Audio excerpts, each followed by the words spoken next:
Welcome to our YouTube channel Veer story. अगर आपको जल्दी से नेक्स्ट एपिसोड चाहिए तो वीडियो को अभी लाइक करो।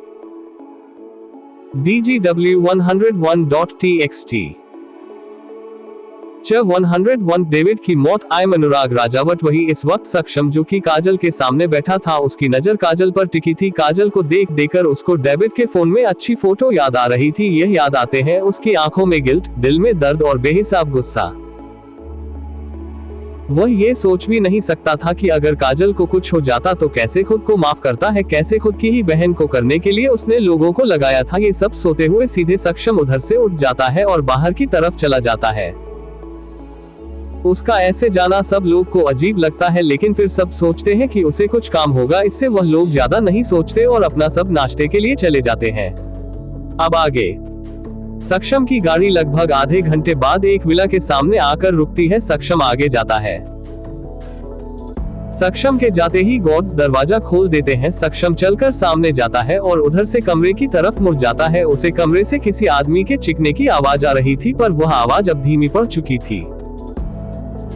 सक्षम उसे कमरे में जाता है तो देखा है सामने डेविड जंजीरों से बंधा हुआ लटका था। उसके दोनों हाथों को बंद रखे थे और लगातार उसके ऊपर बेल्ट से एक बॉडीगार्ड मारे जा रहा था, जैसे डेविड की चीज निकल रही थी। सक्षम जाकर सामने कुर्सी पर बैठ जाता है। इस वक्त उसकी आंखें एकदम लाल थी। सक्षम को देखते ही डेविड दर्द सहन करते हुए, बॉस मुझे माफ कर दीजिए। आज के बाद मैं किसी लड़की की तरह आज उठाकर भी नहीं देखूंगा। बस प्लीज मुझे माफ कर दीजिए। मैं बहुत दूर चला जाऊंगा। प्लीज बॉस मुझे माफ कर दीजिए। डेविड के बात सुनकर सक्षम अपनी गुजराती आवाज में, आज के बाद तुम किसी लड़की की तरफ देखने लायक ही नहीं रहोगे। जो देखोगे तुम्हारी हिम्मत कैसे हुई मेरी बहन पर आंख उठाकर देखने की, और मुझसे ही मुझे बचाने के लिए सिक्योरिटी लेते रहे तुम। ये सुनकर डेविड रोते हुए, बस मुझे माफ कर दीजिए। मुझे नहीं पता था कि वह आपकी बहन है, वरना मैं ऐसा कभी नहीं करता। प्लीज मुझे एक बार छोड़ दीजिए। वह ये बोल ही रहा था कि तभी उसकी चेक निकल आई, क्योंकि एक इंसान ने गर्म रॉड उसके हाथों पर लगा दिया था। सक्षम उसकी बात सुनकर बस उसे टॉर्चर होते हुए देख रहा था। अभी तक डेविड की हालत बहुत बुरी हो गई थी। कल से लगातार उसे टॉर्चर किया जा रहा था। कुछ खाना पीना न देने की वजह से वह कमजोर भी हो गया था। सक्षम चलकर डेविड के पास जाता है और अचानक से डेविड की चीज बंद हो जाती है। सक्षम ने एक धारदार चाकू सीधे उसके गले के बीचों बीच उतार दिया था, जिसकी वजह से उसकी सांस इस वक्त रुक गई और उसे कमरे में शांति छा गई। उसके मरने के बाद सक्षम अपने आदमियों को इशारा करके वहां से निकल जाता है। वहां से निकलने के बाद सक्षम सीधा काजल के ऑफिस की तरफ बढ़ जाता है। वही कम इंडस्ट्री में काजल इस वक्त मीटिंग हॉल की तरफ जा रही थी। वो मीटिंग हॉल में जैसे ही पहुंचती है तभी एक आवाज आती है, हेलो मिस कम, I'm अनुराग राजावट। ये सुनते ही काजल के कदम रुक जाते हैं। That's it for today, bye। वही इस वक्त सक्षम जो कि काजल के सामने बैठा था, उसकी नजर काजल पर टिकी थी। काजल को देख देकर उसको डेविड के फोन में अच्छी फोटो याद आ रही थी। यह याद आते हैं उसकी आंखों में गिल्ट, दिल में दर्द और बेहिसाब गुस्सा। बस उसे टॉर्चर होते हुए देख रहा था। अभी तक डेविड की हालत बहुत बुरी हो गई थी। कल से लगातार उसे टॉर्चर किया जा रहा था। कुछ खाना पीना न देने की। वो मीटिंग हॉल में जैसे ही पहुंचती है तभी एक आवाज आती है, हेलो मिस कम, I'm अनुराग राजावट। ये सुनते ही काजल के कदम रुक जाते हैं। अब आगे काजल अपनी नजर उठाकर सामने देखती है, जहां पर एक नौजवान बैठा था जो दिखने में कम नहीं था। वही उसका नाम सुनकर काजल की आंखों के सामने कुछ पल घूम जाते हैं। वह जाकर अपनी हेड चेक कर बैठ जाती है और अपने असिस्टेंट की तरफ देखकर कुछ इशारा करती है। उसकी असिस्टेंट हुई सारा समझते हुए एक फाइल अनुराग के सामने रख देती है। अनुराग DK कंस्ट्रक्शन का CEO था। ये कंपनी उसने खुद की मेहनत पर खड़ी की थी और अभी उसके कुछ पार्टनरशिप किया में इंडस्ट्री से चल रहे थे। अनुराग वह फाइल लेते ही उसे फाइल को चेक करने लगता है। अनुराग का पूरा ध्यान फाइल पर था, पर वही काजल अनुराग को ही देख रही थी। एक बच्ची जो तकरीबन 4 साल की होगी, वह एक 10 साल के लड़के के साथ उसका हाथ पकड़े चल रही थी। वह लड़की चलते चलते, अनु भैया आप मुझसे ऐसे चुपके मिलने क्यों आते हो? पता है आप मेरे बेस्ट भाई हो। उसकी बात सुनकर वह लड़का हंसते हुए, अच्छा तो आप हमारी बेस्ट प्रिंसेस हैं और आप किसी को नहीं बताना कि हम आपसे मिलने आते हैं, ये हमारा सीक्रेट है ना। उसकी बात सुनकर वह जोर जोर से हाँ में कर हिलाते हुए, अनु भैया हम किसी को नहीं बताएंगे, लेकिन क्या आप हमें आइसक्रीम खिलाओगे? उसकी बात सुनकर वह लड़का उसे अपने गोद में उठाकर आगे बढ़ते हुए, बिल्कुल जो हमारी प्रिंसेस मांगेगी वह सब हम आपको देंगे, आप हमारे इकलौती प्रिंसेस हैं और आपके अनु भैया आपसे बहुत प्यार करते हैं, आपके लिए तो कुछ भी। वह उसको लेकर आइसक्रीम पार्लर जाता है और उसको मनपसंद आइसक्रीम खरीद देता है। वह लड़की खा ही रही होती है कि तभी पीछे से आवाज आती है, कनक कहाँ है आप? ये सुनते ही वह लड़का उस बच्ची को अपने गोद से नीचे उतारते हुए, प्रिंसेस जाओ, अक्ष आपको बुला रहे हैं और उससे बताना मत हम आपसे मिले हैं, ठीक है? उससे लड़के की बात सुनकर कनक काजल थामे सिर हिलाती है और उसको बाय बोलकर आगे की तरफ चली जाती है। तभी उसके कानों में एक आवाज आती है, हेलो मिस काजल। ये सुनते ही वह अपने होश में आकर सामने देखती है, उसे अनुराग आवाज दे रहा था। वह अनुराग की तरफ देखते हुए, यस काजल की आंखें हल्की सी नाम से हो गई थी, पर उसे अपने इमोशंस कंट्रोल करने अच्छे से आता था। अनुराग उसकी तरफ देखते हुए, मिस काजल इसमें कुछ पॉइंट्स मुझे सही नहीं लग रहे हैं, मुझे इस प्रोजेक्ट से 50% चाहिए, आपने सिर्फ 30% लिखे हैं। प्रोजेक्ट में हम दोनों पार्टनर से, तो आपको मुझे 50% देने चाहिए। उसके बाद सुनकर काजल बिना किसी नानू करके, ठीक है मिस्टर राजावत, आपको इस प्रोजेक्ट से 50% प्रॉफिट मिलेगा। ये सुनते ही अनुराग डील डन कर देता है और जाने के लिए खड़ा होता है। तभी एक बार वह काजल की तरफ मुड़कर देखा है, ना जाने क्यों उसे काजल से किसी अपनेपन की आभा महसूस हो रही थी, पर वो सबको इग्नोर करके उस प्रोजेक्ट पर साइन करके काजल को बाय बोलकर वहां से चला जाता है। वही काजल अभी तक उसे जाता हुआ देख रही थी। तभी वह अपनी आंखें बंद कर सीट से टीका कराए, मिस यू अनु भैया, जल्द ही मैं आपसे मिलूंगी। ये कहकर वह वहां से अपनी केबिन की तरफ निकल जाती है। कोई दूसरी तरफ राजावत कॉर्पोरेशन अखिल जी के केबिन में सामने आस्तिक बैठा था और वह मुस्कुराहट के साथ अखिल जी को देख रहा था। ये देखकर अखिल जिसे देखते हुए, भाई अब क्या लेने आए हैं आप यहाँ? ये सुनकर रास्ते हंसते हुए, ये सब कुछ मेरा ही तो है, उसने इतना ही कहा था कि पीछे से देवेंद्र जी केबिन में आते हुए, बिल्कुल नहीं, अपने अपने हिस्से से दुगना लिया है, इसमें से फूटी कौड़ी भी अब आपकी नहीं है, तो इस पर अपना हक जताना बंद कीजिए। देवेंद्र जी की बात सुनकर आस्तिक पीछे पलट कर देखता है, फिर हंसते हुए, अरे मेरे छोटे भाई, अपने भाई से इतनी नाराजगी कैसे? अब जो तुम लोगों का है वह तो मेरा हुआ ना, अब तुम लोगों के मरने के बाद कोई तो होना चाहिए ना इसे लेने वाला, इसलिए मैं ले लूंगा, क्या कहते हो? और वैसे भी मेरी बहुत इंपॉर्टेंट चीज है तुम्हारे पास अखिल। ये सुनकर आप अखिल जी हंसने लगते हैं। उन्हें हंसना देखा आस्तिक मुस्कुराहट के साथ उसे देखते हैं, उनकी मुस्कुराहट कोई नॉर्मल नहीं थी। अखिल जी हंसते हुए, भैया भैया बहुत गलत जगह आजमा रहे हैं आप अपना हाथ, अब आपको यहाँ से एक भी पैसा नहीं मिलेगा और ना ही कोई रिश्ते, आप हमारे कुछ नहीं लगते, और जो मेरे पास है इस पर सिर्फ मेरा हक है, आप उस पर नजर डालने के बारे में सोचना भी मत। फिर सीरियस होकर तो आप यहाँ से इज्जत से जाएंगे या फिर मैं आपको धक्के मारकर बाहर निकालूं मिस्टर आस्तिक राजावत। अखिल जी की बात सुनकर आस्तिक दांत पीसते हुए खड़ा होकर उन दोनों की तरफ देखकर, बहुत जल्द तुम दोनों की अकड़ निकलूंगा मैं, देखते जाओ बस। ये कहकर वह उन दोनों को एक खतरनाक नजर देखकर केबिन से बाहर निकालकर जोर से केबिन का डोर पटक कर चले जाते हैं। उनके जाने के बाद देवेंद्र जी भी अखिल जी को कुछ इशारा करके चले जाते हैं। वहीं अखिल जी अपनी आंखें बंद करके कुछ सोचने लगते हैं। That's it for today guys, bye. DGW103.txt। जब 103 नहीं सहा जाता मुझसे अब प्यार। अखिल जी हंसते हुए, भैया भैया बहुत गलत जगह आजमा रहे हैं आप अपना हाथ, अब आपको यहाँ से एक भी पैसा नहीं मिलेगा और ना ही कोई रिश्ते, आप हमारे कुछ नहीं लगते, और जो मेरे पास है इस पर सिर्फ मेरा हक है, आप उस पर नजर डालने के बारे में सोचना भी मत। फिर सीरियस होकर तो आप यहाँ से इज्जत से जाएंगे या फिर मैं आपको धक्के मारकर बाहर निकालूं मिस्टर आस्तिक राजावत। अखिल जी की बात सुनकर आस्तिक दांत पीसते हुए खड़ा होकर उन दोनों की तरफ देखकर, बहुत जल्द तुम दोनों की अकड़ निकलूंगा मैं, देखते जाओ बस। ये कहकर वह उन दोनों को एक खतरनाक नजर देखकर केबिन से बाहर निकालकर जोर से केबिन का डोर पटक कर चले जाते हैं। उनके जाने के बाद देवेंद्र जी भी अखिल जी को कुछ इशारा करके चले जाते हैं। वहीं अखिल जी अपनी आंखें बंद करके कुछ सोचने लगते हैं। अब आगे वही राजावत हवेली में दिव्या जी अपने कमरे में बैठी थी, उनके हाथों में एक एल्बम थी। दिव्या जी एल्बम में 5 साल के लड़के की फोटो पर हाथ फिराते हुए बोली, यह मेरी गलतियों की ही सजा है, काश मैं वक्त बदल सकते, काश मैं तब इतनी समझदार होती कि अपने लिए सही गलत समझ पाती, पर नहीं, मेरे एक गलत डिसीजन में आज हम सबकी जिंदगी में इतना बड़ा तूफान लाकर खड़ा कर दिया है। जो पिछले कई सालों से हमें उखाड़ फेंकने की फिराक में, लेकिन इस बार तो मुझे नहीं तोड़ पाओगे। मैं अकेली नहीं हूँ, सब है मेरे साथ। जरूरत पड़ने पर तुम्हें मार डालूंगी मैं, लेकिन इस बार अपने परिवार को नहीं बिखरने दूंगी।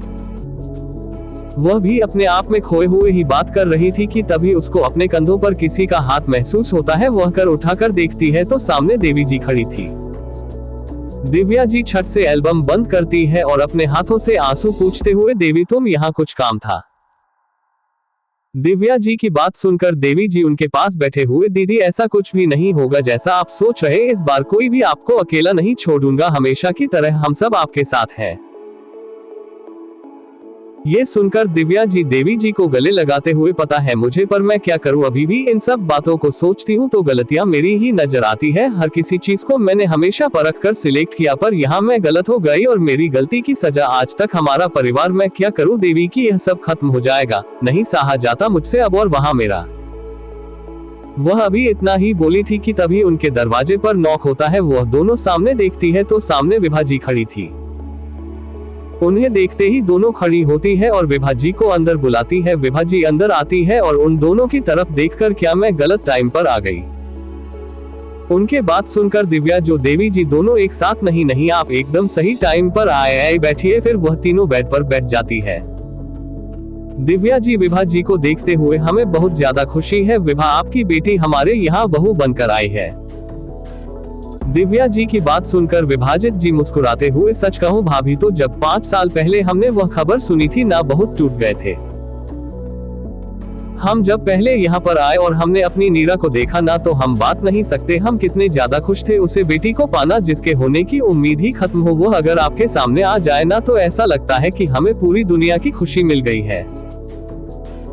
मन किया था कि भागकर उसे गले लगा ले, और उसकी गलतियों की वजह से हमने अपने आप को कठोर रखा, पर अभी सब ठीक है। हमें हमारी बेटियां मिल गई और आज मैं अपने दोनों बेटियों को अपने साथ देख पा रही हूँ। मैं बहुत खुश हूँ। विभा जी की बात सुनकर दोनों खुश होते हुए उन्हें देखते हैं। इसी तरह तीनों एक साथ बैठकर अपनी बातें कर रही थी। दूसरी तरफ नीरा इस वक्त आही और दिया के साथ अपने रूम में थी और आही बुक्स रीडिंग करवा रही थी। तभी दिया नीरा को देखते हुए, ऐसे भाभी एक बात पूछूं आपसे? दिया की बात सुनकर नीरा हाँ मैं कर हिलाते हुए, जरूर दिया कहिए ना, क्या पूछना है आपको हमसे? तो दिया उसकी तरफ देखकर, भाभी एक बात बताइए, प्यार कब होता है? I mean, हमें पता कैसे चलता है कि हमें प्यार हो गया है? ये सुनकर नीरा मुस्कुराते हुए, हमें प्यार का डेफिनेशन अच्छे से तो नहीं पता दिया, पर इतना जरूर पता है जिसका साथ अच्छा लगे शायद उसे प्यार कहते हैं। जिसकी केयर करने का मन कर खुद से पहले उसका ख्याल है। हम हर वक्त सब अपने साथ, चाहे उसकी खुशी दुख दर्द सब हमारे अपने, शायद हमें उस इंसान से प्यार होता है। नीरा की बात पर दिया खुश होते हुए, मतलब भाभी आप भी भाई के लिए ये सब फील करती हो? उसकी बात सुनकर नीरा सर हिलाते हुए, मैं उन्हें हमेशा अपने पास चाहती हूँ, और जो मैंने तुम्हें बताया ना, वह सब कुछ मैं जो फील करता हूँ वह मैंने तुम्हें बताया, और यही मेरे लिए प्यार है। ये कहते हुए वो मुस्कुराने लगती है। नीरा की बात सुनकर दिया अपने ख्यालों में खोए हुए, क्या मुझे भी जब प्यार होगा तो ऐसा फील होगा भाभी? दिया की बात सुनकर नीरा उसकी तरफ देखते हुए, हर किसी के लिए प्यार की डेफिनेशन अलग होती है। मेरे लिए अलग है, आपके लिए अलग हो सकती है। हम जिसे भी प्यार करते हैं उसे हमेशा अपने पास चाहते हैं, उसे हमेशा खुशी देकर, उसकी खुशी में खुश जाकर, या फिर उसके होकर ही रह जाते हैं। That's it for today guys, bye, take care. DGW104.txt. 104 curious to know about something which. ये सुनकर नीरा मुस्कुराते हुए, हमें प्यार का डेफिनेशन अच्छे से तो नहीं पता दिया, पर इतना जरूर पता है जिसका साथ अच्छा लगे शायद उसे प्यार कहते हैं। जिसकी केयर करने का मन कर खुद से पहले उसका ख्याल है। हम हर वक्त सब अपने साथ, चाहे उसकी खुशी दुख दर्द सब हमारे अपने, शायद हमें उस इंसान से प्यार होता है। नीरा की बात पर दिया खुश होते हुए, मतलब भाभी आप भी भाई के लिए ये सब फील करती हो? उसकी बात सुनकर नीरा सर हिलाते हुए, मैं उन्हें हमेशा अपने पास चाहती हूँ, और जो मैंने तुम्हें बताया ना, वह सब कुछ मैं जो फील करता हूँ वह मैंने तुम्हें बताया, और यही मेरे लिए प्यार है। ये कहते हुए वो मुस्कुराने लगती है। नीरा की बात सुनकर दिया अपने ख्यालों में खोए हुए, क्या मुझे भी जब प्यार होगा तो ऐसा फील होगा भाभी? दिया की बात सुनकर नीरा उसकी तरफ देखते हुए, हर किसी के लिए प्यार की डेफिनेशन अलग होती है। मेरे लिए अलग है, आपके लिए अलग हो सकती है। हम जिसे भी प्यार करते हैं उसे हमेशा अपने पास चाहते हैं, उसे हमेशा खुशी देकर, उसकी खुशी में खुश जाकर, या फिर उसके होकर ही रह जाते हैं। अब आगे। शाम का वक्त, सभी अपने काम से घर आ गए थे और फ्रेश होकर वापस नीचे, पर अभी तक काजल वापस फ्रेश होकर नीचे नहीं आई थी। सब लोग फोन में बैठे थे, डिनर रेडी हो रहा था या नहीं, अभी तक ऑफिस से घर नहीं आया था। बाकी सब घर के लोग नीचे थे। आही इस वक्त अंश जी के गोद में बैठी थी और उसके हाथों में सब सपने थे। वह खा रही थी और टुकुर टुकुर सबको देख रही थी। अभी तूने सबकी तरफ देखकर कहा काजल नहीं आई। ये सुनकर देवी की मैंने देखा नहीं हो, आ गई, कमरे में है, फ्रेश होकर बस आती ही होगी। वही ऊपर काजल के रूम में तो इस वक्त सोफे पर बैठी थी। उसके हाथ में फोन था जिसमें वो ईमेल चेक कर रही थी। अभी उसके पास एक नोटिफिकेशन आता है जिसे देखकर बस नोटिफिकेशन पर टाइप करती है। उसके सामने अनुराग की फोटो शो होने लगती है और उसके नीचे के बारे में इंफॉर्मेशन लिखी हुई थी। फादर उसे फोटो को देखते हुए, अनु भाई आज आप अपनी प्रिंसेस को पहचान नहीं पाए, लेकिन देखो ना, आपको एक बार देखने से आपकी प्रिंसेस अपने अनु भाई को पहचाने जान गई। अगर तुझे पता करना है कि मेरे अनु भाई इस घर में क्यों नहीं रहते, क्योंकि अभी तो राजावती है, तो ऐसा क्या हुआ कि आपने और इस परिवार में इतनी दूरियां हैं? ऐसा क्या था कि आप मुझे छुपकर मिलने आते थे? ऐसा क्या है जो मैंने आज आपकी आंखों में बदला हुआ सा महसूस किया? सब पता करेगी आपकी प्रिंसेस आपसे, बहुत जल्द आपके प्रिंसेस आपसे मिलेगी, आपकी वही पुराने वाले प्रिंसेस बनकर। यह कहते वक्त काजल के होठों पर एक मुस्कान थी। कुछ देर बाद रूम का दरवाजा खुलता है और इयान चलकर रूम के अंदर आता है। ये देखकर काजल अपना फोन बंद करके सोफे पर रखकर इयान के पास जाकर उसके कोट को उतारते हुए, कैसा था दिन? काजल की बात सुन इयान अपने दोनों हाथ उसकी कमर पर रखकर अपने आप से चिपकाते हुए, जब तुम पास ना हो तो सब खाली खाली गुजरता है, वाइफी तुम्हारे बिना इयान राठौर अधूरा सा था, देखो ना आते ही तुमने पूरा कर दिया। ये कहते हुए उसने काजल के माथे पर किस कर लिया। इयान की बात सुन काजल मुस्कुराते हुए उसके कोट को सोफे पर रखकर अपने दोनों हाथ उसके गले में लपेटकर उसके गाल पर किस करते हुए, I love you so much Ian. ये सुनकर इयान के गले में अपना चेहरा छुपाते हुए, I love you too wifey, लेकिन आज यह आपके मूड बदले बदले हुए से मोहतरमा लगता है, दिन बहुत खास गुजारा है तुम्हारा। ये सुनकर काजल मुस्कुराते हुए उसे जोर से हैक करके, हाँ ऐसा कह सकते हैं, आज किसी ऐसे इंसान से मिली जिससे मिलने की सोची भी नहीं थी मैंने। That's why I'm happy today and so much curious to know about something which happens in my past। ये सुनकर इयान, हाँ तो ऐसा कौन था जिसे मिलने के बाद तुम इतनी खुश हो, क्या मैं जान सकता हूँ? काजल इयान से अलग होकर उसके शर्ट की बटन खोलते हुए, हाँ जरूर जान सकते हो, लेकिन अभी डिनर करे, बाद में बताती हूँ, सब नीचे वेट कर रहे हैं। काजल की बात सुन इयान उसके गालों को सहलाकर बाथरूम की तरफ जाते हुए, ओके तो मैं रेडी रहूंगा, ये कहकर वह बाथरूम में चला जाता है। वही काजल कोट को उठाकर उसकी जगह रखते हुए आकर वापस सोफे पर बैठ जाती है और फोन खोलकर उसमें अनुराग की इंफॉर्मेशन देखने लगती है। कुछ देर बाद इयान बाथरूम से एक लोअर और टी शर्ट पहनकर निकलता है। फिर वह दोनों रूम से बाहर निकालकर नीचे डिनर एरिया की तरफ चले जाते हैं, जहां पर इस वक्त सब लोग मौजूद थे। उन दोनों को आता देख सब लोग स्माइल करके उन्हें देखते हैं। वह दोनों अपने चेयर पर बैठ जाते हैं। फिर सभी डिनर स्टार्ट कर देते हैं। वहीं दूसरी तरफ राजस्थान में आस्तिक के अभिला अनुराग ऑफिस से लौटता है और अपने रूम की तरफ जाने लगता है कि तभी उसे हंसने की आवाज सुनाई देती है। मैंने सुना है तुम अपने दोनों चाचा से मिले थे, अंदर का भतीजा जाग रहा है क्या? आस्ते की आवाज सुनकर अनुराग अपने हाथों की मुट्ठी बनता है। कुछ पल अपनी आंखें बंद रखने के बाद खोलकर उसकी तरफ मुड़ते हुए बिना किसी भाव के, आपको अपने सिखाई बुद्धि पर भरोसा नहीं है क्या? आपने मेरे अंदर इतना ज्यादा मेल भरा हुआ है कि चाह कर भी नहीं निकल सकता, तो आप बेफिक्र रहिए, ये कहकर वो सीढ़ियों से अपने रूम में चला जाता है। वहीं पीछे आस्तिक अपने दांत पीसते हुए उसे जाते हुए देखता है। फिर उसके चेहरे पर शैतानी मुस्कुराहट तैर जाती है। That's it for today. Bye. DGW105.txt।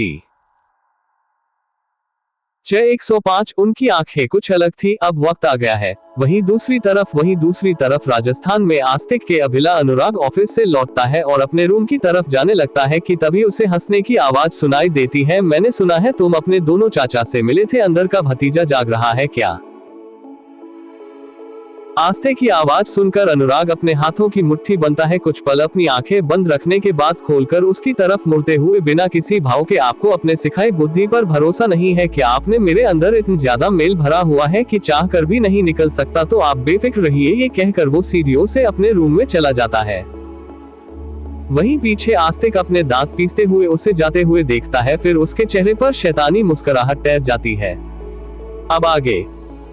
वहीं ऊपर रूम में अनुराग सोफे पर अपनी आंखें बंद करके बैठा था। इस वक्त उसके बाल बिखरे हुए थे, उसकी आंखों के सामने किसी औरत का चेहरा आ रहा था।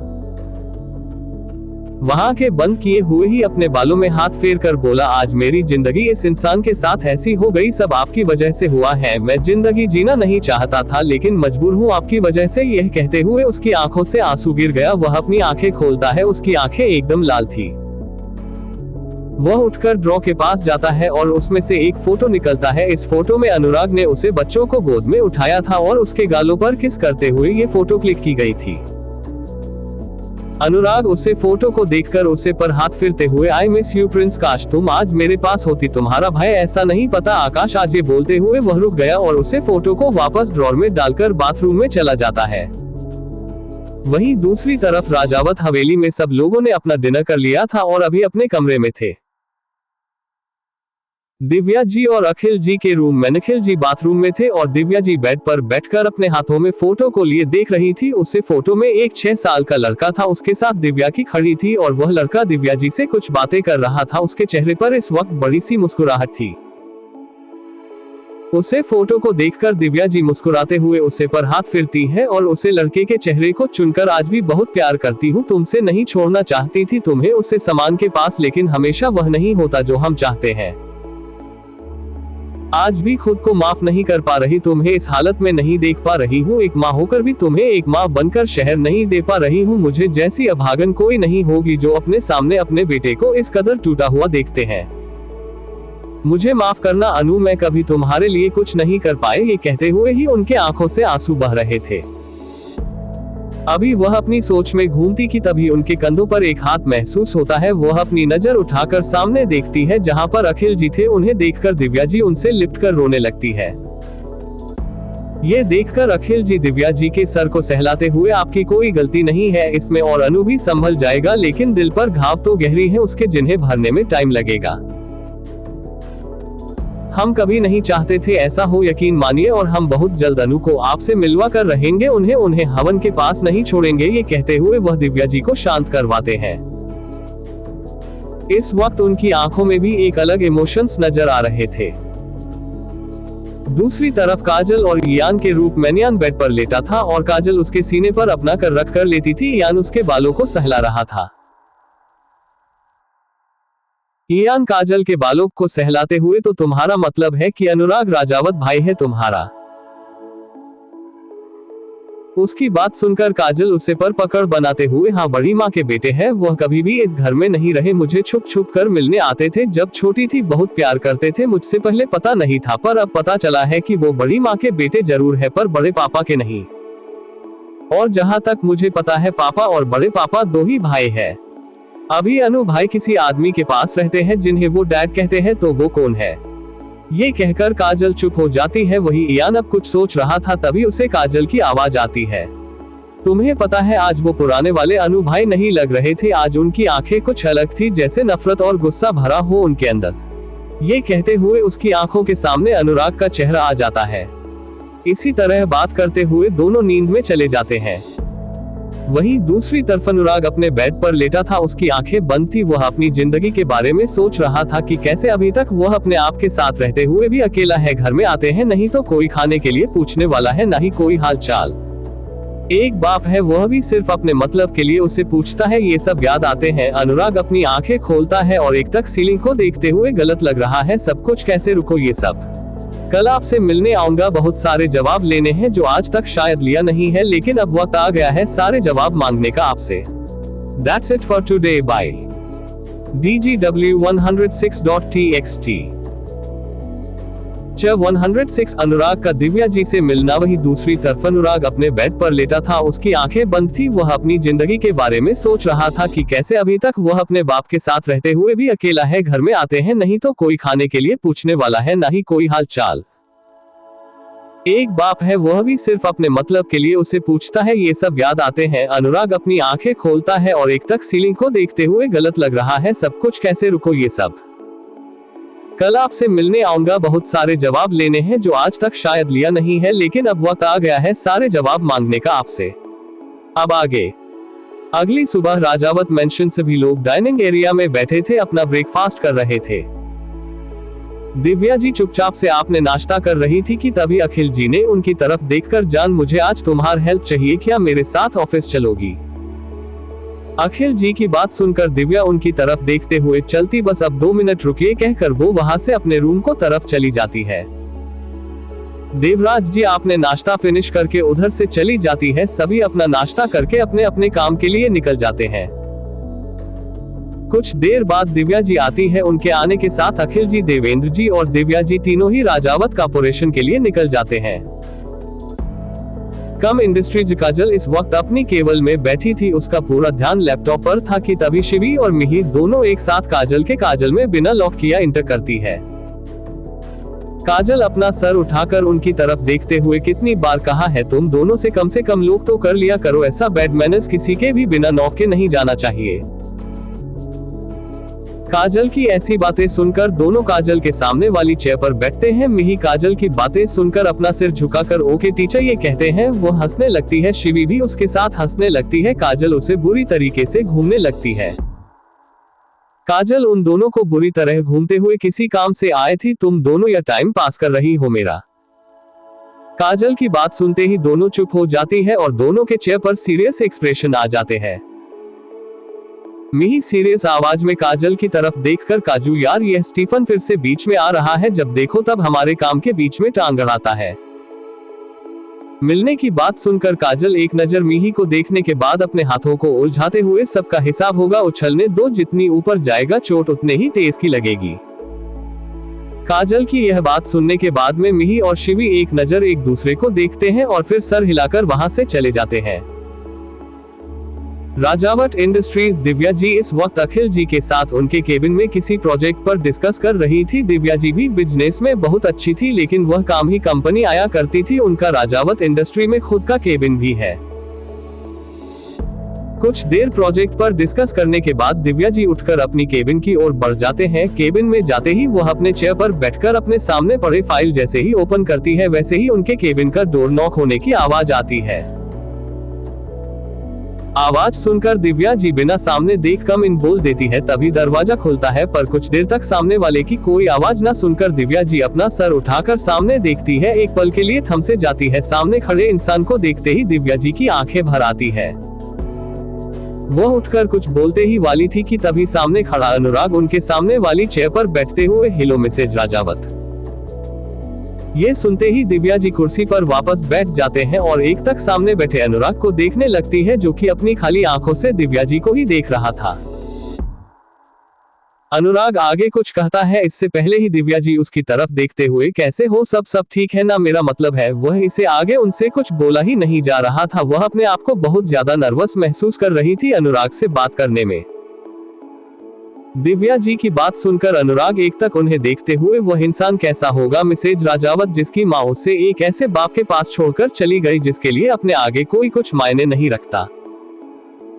ये सुनते ही दिव्या जी की भरी हुई आंखों में से एक आंसू उनके गालों पर आ गिरता है और वह अपनी असहाय आंखों से अनुराग की तरफ देखती है। दिव्या जी की भरी हुई आंखों को देखकर अनुराग, जिसके हाथ टेबल के नीचे थे, उसकी मुठ्ठियां बना लेता है, पर अपने फेस पर कुछ भी शो नहीं होने देता।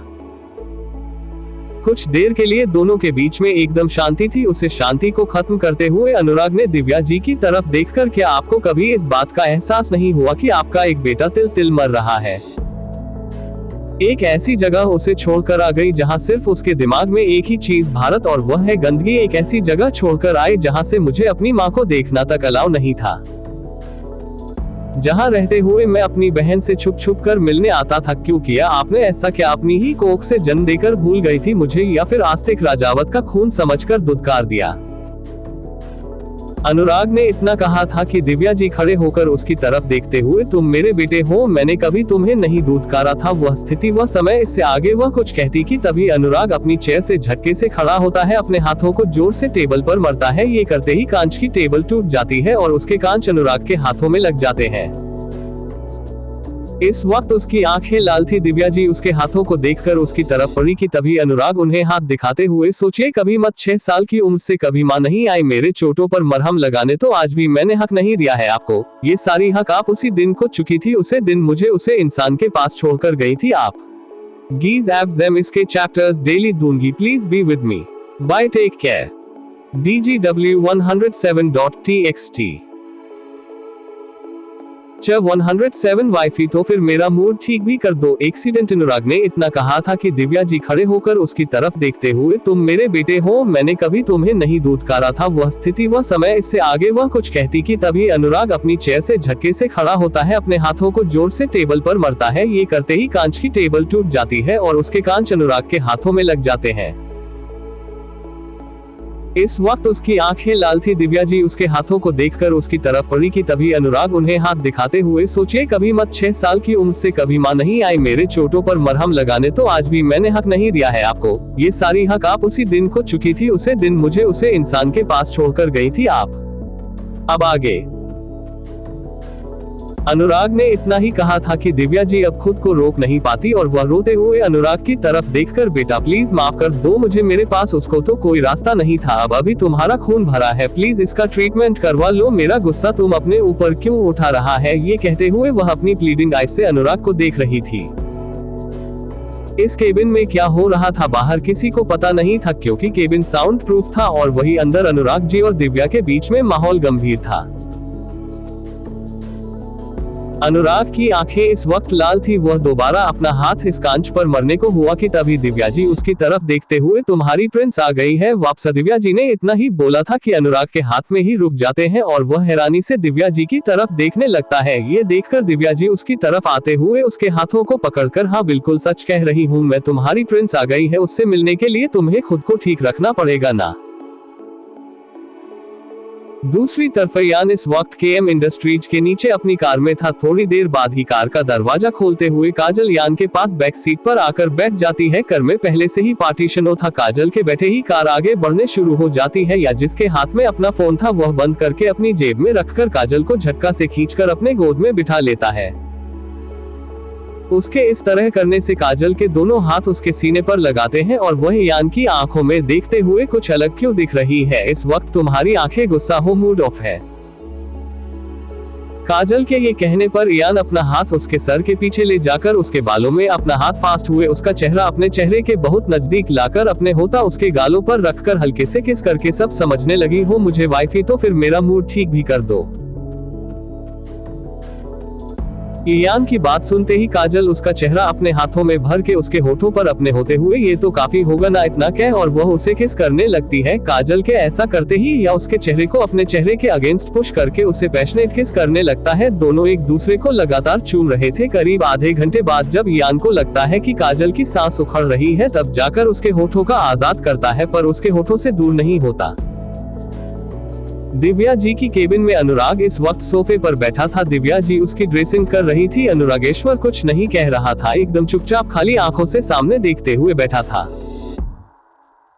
थोड़ी देर में ड्रेसिंग करके दिव्या जी जैसे ही अनुराग से कुछ बोलने वाली थी, अनुराग बिना उन्हें कोई मौका दिया खड़ा होकर केबिन से बाहर चला जाता है। ये देखकर दिव्या की निराशा से उसे तरफ देखने लगती है और फिर अपनी केबिन से बाहर निकल जाती है। अनुराग इस वक्त अपनी कार में था और कार बॉक्स स्पीड से ड्राइव कर रहा था। अनुराग के मन में वही बातें चल रही थी जो दिव्या जी ने उसे कही थी। उसकी प्रिंस मतलब प्रिंस, वह प्रिंस जिससे वह चुप चुप कर मिलने जाता था, और उसके इस तरह चले जाने पर उसने किस तरह खुद को इतना अकेला महसूस किया था।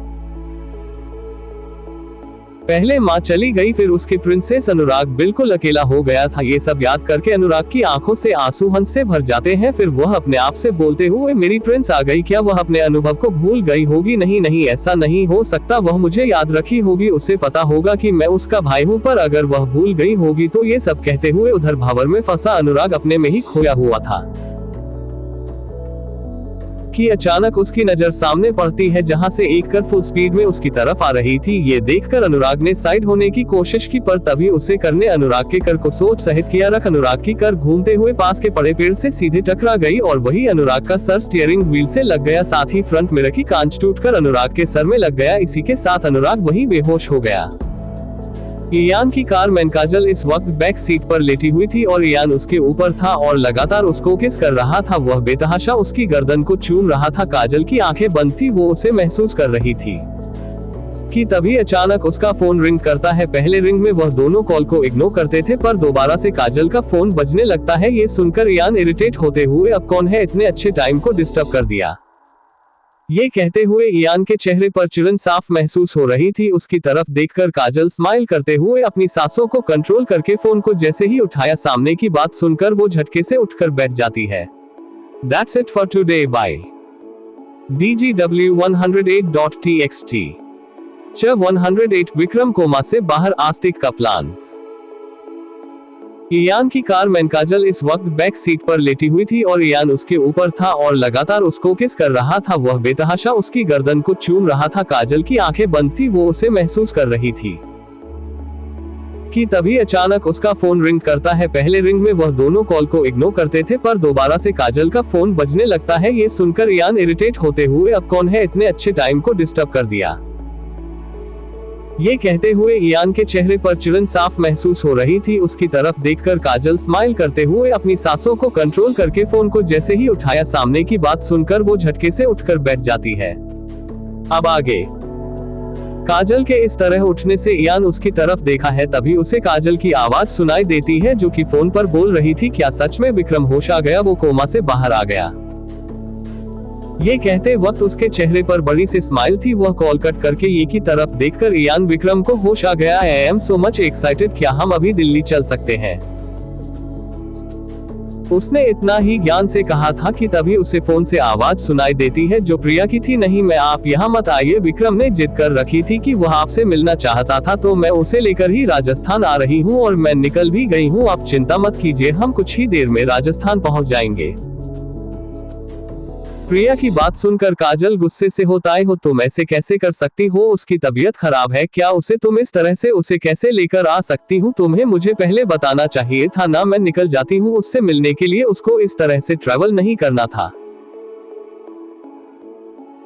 काजल की बात सुनकर प्रिया उधर से कुछ कहती, उससे पहले ही उससे साइड से विक्रम की आवाज आती है, काजू मैं आ रहा हूँ ना, मुझे तुमसे मिलना है और कुछ बहुत इंपॉर्टेंट बात बताने, उसके लिए तुम यहाँ आती, तुम्हें पता चलता है सच्चा मैं ही आ जा रहा हूँ ना, और मुझे प्रिया ने बताया वहाँ तुम्हारी फैमिली मैटर है ना, तो मैं नहीं चाहता कि मेरी वजह से कुछ भी डिस्टर्ब हो, तो प्लीज अब गुस्सा करना बंद करो और मेरा वेट करो, मैं आ रहा हूँ। विक्रम की बात सुनकर काजल फिर कुछ नहीं करती और कॉल कट कर देती है। कॉल कट होने के बाद इयान काजल की तरफ देख रहा था तो काजल उसके सीने पर अपना सर रखकर, मैं बहुत खुश हूँ इयान, फाइनली विक्रम को होश आ गया। काजल की बात सुनकर इयान बिना कुछ कहे उसका सर सहलाने लगता है। दूसरी तरफ इस वक्त दिल्ली टू राजस्थान की फ्लाइट में विक्रम और प्रिया बैठे थे। विक्रम जब से होश में आया था तभी से उसने काजल से मिलने की जिद लगा रखी थी और काजल को बिना कुछ कहे उन लोगों ने टिकट बुक कर ली थी और आफ्टर दैट काजल को बताया था। विक्रम और प्रिया इस वक्त अपनी अपनी सीट पर बैठे थे। विक्रम को बस राजस्थान पहुंचने का इंतजार था, वही प्रिया उसे देखकर सच में डूबी हुई थी, पर उसने विक्रम से कुछ नहीं कहा। वही विक्रम उसे देखते हुए क्यों इतनी परेशान हो। विक्रम के ये पूछने पर प्रिया उसकी तरफ देखते हुए कंफ्यूजन के साथ, ऐसी कौन सी बात बतानी है तुम्हें मैं कुछ जो तुम इंतजार नहीं कर सकते थे, ठीक होते ही सीधा ट्रैवल कीजिए, तुम्हें पता है नहीं तुम्हारे सही नहीं है अभी। प्रिया की बात सुनकर विक्रम उसे अपने सीने से लगाते हुए, तुम इतना क्यों सोच रहे हो, कम डाउन, मैं ठीक हूँ, इतना तो आराम कर लिया ना, तुम बेवफा परेशान हो, काजल परेशान हो, अब मुझे आराम नहीं करना, अब जल्द से जल्द सब ठीक करना है। विक्रम की यह कहने पर प्रिया भी कुछ नहीं रहती। विक्रम प्रिया को इस तरह से पकड़े हुए अपनी आंखें बंद कर लेता है। राजस्थान हॉस्पिटल इस वक्त वार्ड के अंदर अनुराग बेहोशी की हालत में पड़ा था और वही डॉक्टर उसका ऑपरेशन कर रहे थे। वार्ड के बाहर आस्तिक चेयर पर बैठा था, उसकी आंखें सुख बंद थी। तभी उसके सामने आकर एक आदमी आया, वह उसे को देखकर बहुत जैसा आपने कहा था वह हो गया। उसे आदमी की आवाज सुनकर आस्तिक ने अपनी आंखें खोली और उसे इंसान को देखते हुए, अब आने वाले तूफान से उसे कौन बचाएगा महेश, अब होगी अनुराग की पूरी डोर मेरे हाथ और अब हो जाएगा अपनी माँ के खिलाफ, आखिर देखेगा तो वही ना जो मैं उसे दिखाऊंगा। ये कहकर उसके फेस पर डेविल स्माइल आ जाती है। वही सामने खड़ा महेश आस्तिक को देखकर अपने मन में, कैसा बाप है, अपने ही बेटे का एक्सीडेंट करवा दिया, सिर्फ बदले के लिए भगवान राजावत परिवार को बचाया ऐसे शैतान से। ये सोचते हुए अपना सर हिला देता है। कुछ देर बाद औरती का दरवाजा खुलता है और डॉक्टर बाहर आते हैं। डॉक्टर को आया देख आस्तिक झटके से खड़ा होकर उनके पास जाकर परेशानी भरी आवाज में, डॉक्टर कैसा है, मेरा बेटा ठीक तो है ना? आस्तिक की आवाज में परेशानी को समझकर डॉक्टर उसे शांत करते हुए, शांत हो जाए, आपका बेटा एकदम ठीक है, खतरे से बाहर है, कुछ समय में होश आ जाएगा, ठीक समय पर आप उसे अस्पताल ले हैं वरना जान चली जाती। डॉक्टर की बात सुनकर रास्ते को उसके सामने हाथ जोड़कर, धन्यवाद डॉक्टर साहब, हमारे बेटे की जान बचाने के लिए उसे कुछ हो जाता तो हम कैसे जीते। फिर अपने मन में, ऐसे कैसे उसे कुछ होने दूं, जब तक बदला पूरा नहीं हो जाता तब तक तो जिंदा रहना पड़ेगा दिव्या के बेटे को, अभी मेरे बहुत सारे काम बाकी हैं। उसे यह कहते हुए वह मन ही मन तिरछी स्माइल करता है। वही सामने डॉक्टर को देखकर हाथ जोड़ता है। उसकी बात सुनकर डॉक्टर वहां से चले जाते हैं। वही आस्तिक को ऐसा करता देखा वही खड़ा महेश, धीरे से एक्टिंग की तो दाद देनी पड़ेगी, पता नहीं इस इंसान के सीने में दिल है कि नहीं, ये कहते हुए वह अपना सर हिला देता है, क्योंकि ज्यादा तो वह कुछ कर नहीं सकता था। क्या होने वाला है इस कहानी में, आगे क्या करने वाला है आस्तिक, और ऐसी कौन सी बात है जिसे विक्रम काजल को बताना चाहता है। That's it for today guys, bye, take care. DGW109.txt। 109 आस्तिक और दिव्या जी आमने सामने। डॉक्टर की बात सुनकर रास्ते को उसके सामने हाथ जोड़कर, धन्यवाद डॉक्टर साहब, हमारे बेटे की जान बचाने के लिए उसे कुछ हो जाता तो हम कैसे जीते।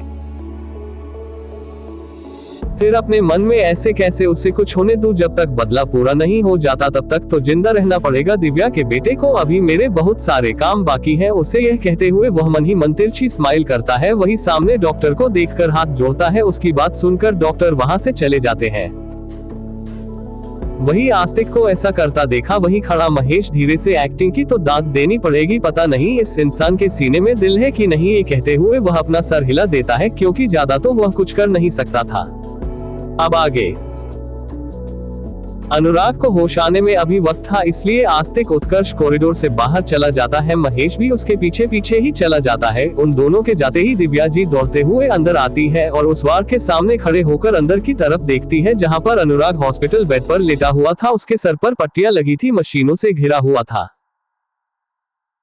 अनुराग कोई हालत में देखते ही दिव्या जी, जो कि पहले से ही जिनकी आंखें भरी थी, उनकी आंखों से आंसू धारा की तरह बहने लगते हैं। वह अनुराग को देखते हुए खुद से बोली, क्या ये सब मेरी वजह से हुआ, क्यों मैं एक अच्छी मां नहीं बन पाई, मेरा बच्चा मेरी वजह से कितना सफर कर रहा है, काश वो सब ना हुआ होता। ये कहकर वह अनुराग को देखते हुए शीशे पर अपने हाथ फेंकती है और जैसी दरवाजा खोलने वाली होती है कि तभी कोई उनका हाथ पकड़कर उनको पीछे की तरफ कर देता है। दिव्या दी जी झटके से पीछे हो जाती है और वह आंखें उठाकर सामने देखती है तो आस्तिक अपने चेहरे पर भद्दी मुस्कुराहट लिए उसे ही देख रहा था। आस्तिक को सामने देखकर दिव्या जी गुस्से से उसकी तरफ बढ़कर बोली कि क्या बदतमीजी है तुम्हारी, हिम्मत कैसे हुई मेरे साथ ऐसा करने की। दिव्या जी की बात सुनकर आस्तिक अपने चेहरे पर गुस्सा लाकर, तुम्हारी हिम्मत कैसे हुई मेरे बेटे को देखने की और उसके वार्ड में जाने की, तुम्हारी हिम्मत नहीं होनी चाहिए क्योंकि तुम खुद उसे छोड़कर गई थी, भूल गई क्या मेरी छोड़ी हुई। इससे ज्यादा वह कुछ बोलता दिव्या जी बीच में, तुम्हारी छोड़ी हुई नहीं, मैंने छोड़ा है तुम्हें, ये बात हमेशा याद रखना, और तुम्हें छोड़ है अपने बेटे को, नहीं तो कोशिश भी मत करना मेरे और उसके बीच में आने की, वरना अंजाम बहुत बुरा होगा। दिव्या जी की बात सुनकर रास्ते अपने चेहरे पर कंफ्यूजन लाते हुए सोचने का नाटक करते हुए, तो क्या करेंगे दिव्या मैडम, अपने दूसरे पति को बुलाएगी। आस्तिक की बात सुनकर दिव्या उसे उंगली दिखाते हुए, तुम्हें संभालने के लिए उन्हें यहाँ आने की जरूरत ही नहीं है, तुम जैसे के लिए तो मैं ही काफी हूँ और मेरे पति तुम जैसी गंदगी को छूने में बिल्कुल इंटरेस्ट नहीं है। गंदगी में नहीं, गंदगी तुम जैसी औरत जो दो मर्दों के साथ सोई है, ऐसी औरतों को लोग पता है क्या कहते हैं। इससे आगे वह कुछ कहता कि दिव्या जी खींच के उसे थप्पड़ लगाती है। उनके ऐसा करने पर आस्तिक का चेहरा एक तरफ झुक जाता है और वह गुस्से से दिव्या जी की तरफ देखकर, तुम्हारी हिम्मत कैसे हुई, तुम जैसी औरत मुझ पर हाथ उठाएगी, अब देख, ये कहकर वह हाथ उठाकर जैसे ही दिव्या जी को हिट करने वाला होता है वैसे ही उसका हाथ हवा में रुक जाता है। दिव्या जी जो रास्ते को देख रही थी वह ऐसा होने पर बगल में देखती है तो देखते ही उनकी आंखें बड़े हो जाती हैं। वही आस्तिक के होठों पर तिरछी मुस्कुराहट आ जाती है। दिव्या जी की बात सुनकर आस्तिक अपने चेहरे पर गुस्सा लाकर, तुम्हारी हिम्मत कैसे हुई मेरे बेटे को देखने की और उसके वार्ड में जाने की, तुम्हारी DGW110.txt। पिक्चर 110 काजल दिव्या जी के साथ विक्रम राजस्थान में उनके ऐसा करने पर आस्तिक का चेहरा एक तरफ झुक जाता है और वह गुस्से से दिव्या जी की तरफ देखकर तुम्हारी हिम्मत कैसे हुई, तुम जैसी औरत मुझ पर हाथ उठाएगी, अब देख, ये कहकर वह हाथ उठाकर जैसे ही दिव्या जी को हिट करने वाला होता है वैसे ही उसका हाथ हवा में रुक जाता है। दिव्या जी जो रास्ते को देख रही थी वह ऐसा होने पर बगल में देखती है तो देखते ही उनकी आंखें बड़े हो जाती हैं, वही आस्तिक के होठों पर तिरछी मुस्कुराहट आ जाती है। अब आगे आस्तिक सामने खड़े इंसान को देखते हुए, वह क्या बात है राजकुमारी यहाँ। आस्तिक के ऐसा कहने पर से खड़ी काजल उसका हाथ झटकती है जिससे आस्तिक पीछे हो जाता है। काजल दिव्या जी के सामने खड़ी होकर अपनी सख्त आंखों से उसे देखते हुए, तुम जैसे राक्षस से रानी को बचाने तो राजकुमारी को आना ही था। ये सुनते ही दिव्या जी अपनी भरी आंखों से काजल को दिखाती है, वही आस्तिक गुस्से से तमीज से बात करो, चाचा हूँ तुम्हारा। वही आस्तिक की बात सुनकर काजल देसी मुस्कान लिए उसको देखने के बाद दिव्या जी की तरफ देखते हुए, तुम जैसा करती है इंसान मेरा चाचा नहीं आ सकता, अपनी औकात भूल गए हो क्या। ये सुनते हैं आस्था पिक्चर से उसकी तरफ आगे बढ़ता है काजल के सामने, पहले ही काजल उसको हाथ दिखाकर, कोशिश भी मत करना, मुझे छूने की औकात नहीं है तुम्हारी, अभी बहुत टाइम है इस मुकाम तक पहुंचाने के लिए जहां डायरेक्ट मुझसे बात कर सको, सो स्टे। इतना कहते ही वह दिव्या जी का हाथ पकड़कर आस्तिक के बगल से उन्हें अनुराग के वार्ड की तरफ लेकर चली गई। आस्तिक जैसे उनके पीछे जाने क्यों हुआ, काजल के गार्ड्स ने आकर उसे रोक लिया। आस्तिक काजल और दिव्या जी को जाते देखा गुस्से से, बहुत जल्द बर्बाद कर दूंगा मैं सजावट परिवार को, फिर यह एटीट्यूड सब तरह रहेगा, ये कहते हैं उसकी आंखों में बेटा हंस गुस्सा और नफरत था। वहीं दूसरी तरफ काजल दिव्या जी को लेकर अनुराग के वार्ड में पहुंचती है। दोनों की नजर सामने जाती है जहां पर अनुराग इस वक्त दर पर लेटा था और उसके अगल बगल मशीन लगी हुई थी। ये देखते ही दिव्या जी आगे जाकर अनुराग के हाथों को पकड़कर उसे चूमते हुए अपनी भारी आवाज में, मुझे माफ करना, मैं कभी तुम्हारे लिए कुछ कर नहीं पाई, मेरी वजह से तुम्हें इतना कुछ झेलना पड़ रहा है, पर बहुत जल्द मैं तुम्हें इन सब से बाहर निकाल लूंगी। तभी काजल उनके पीछे जाकर उनके कंधे पर हाथ रखकर, सब कुछ ठीक होगा बड़ी माँ, आप कमजोर नहीं पड़ सकती है।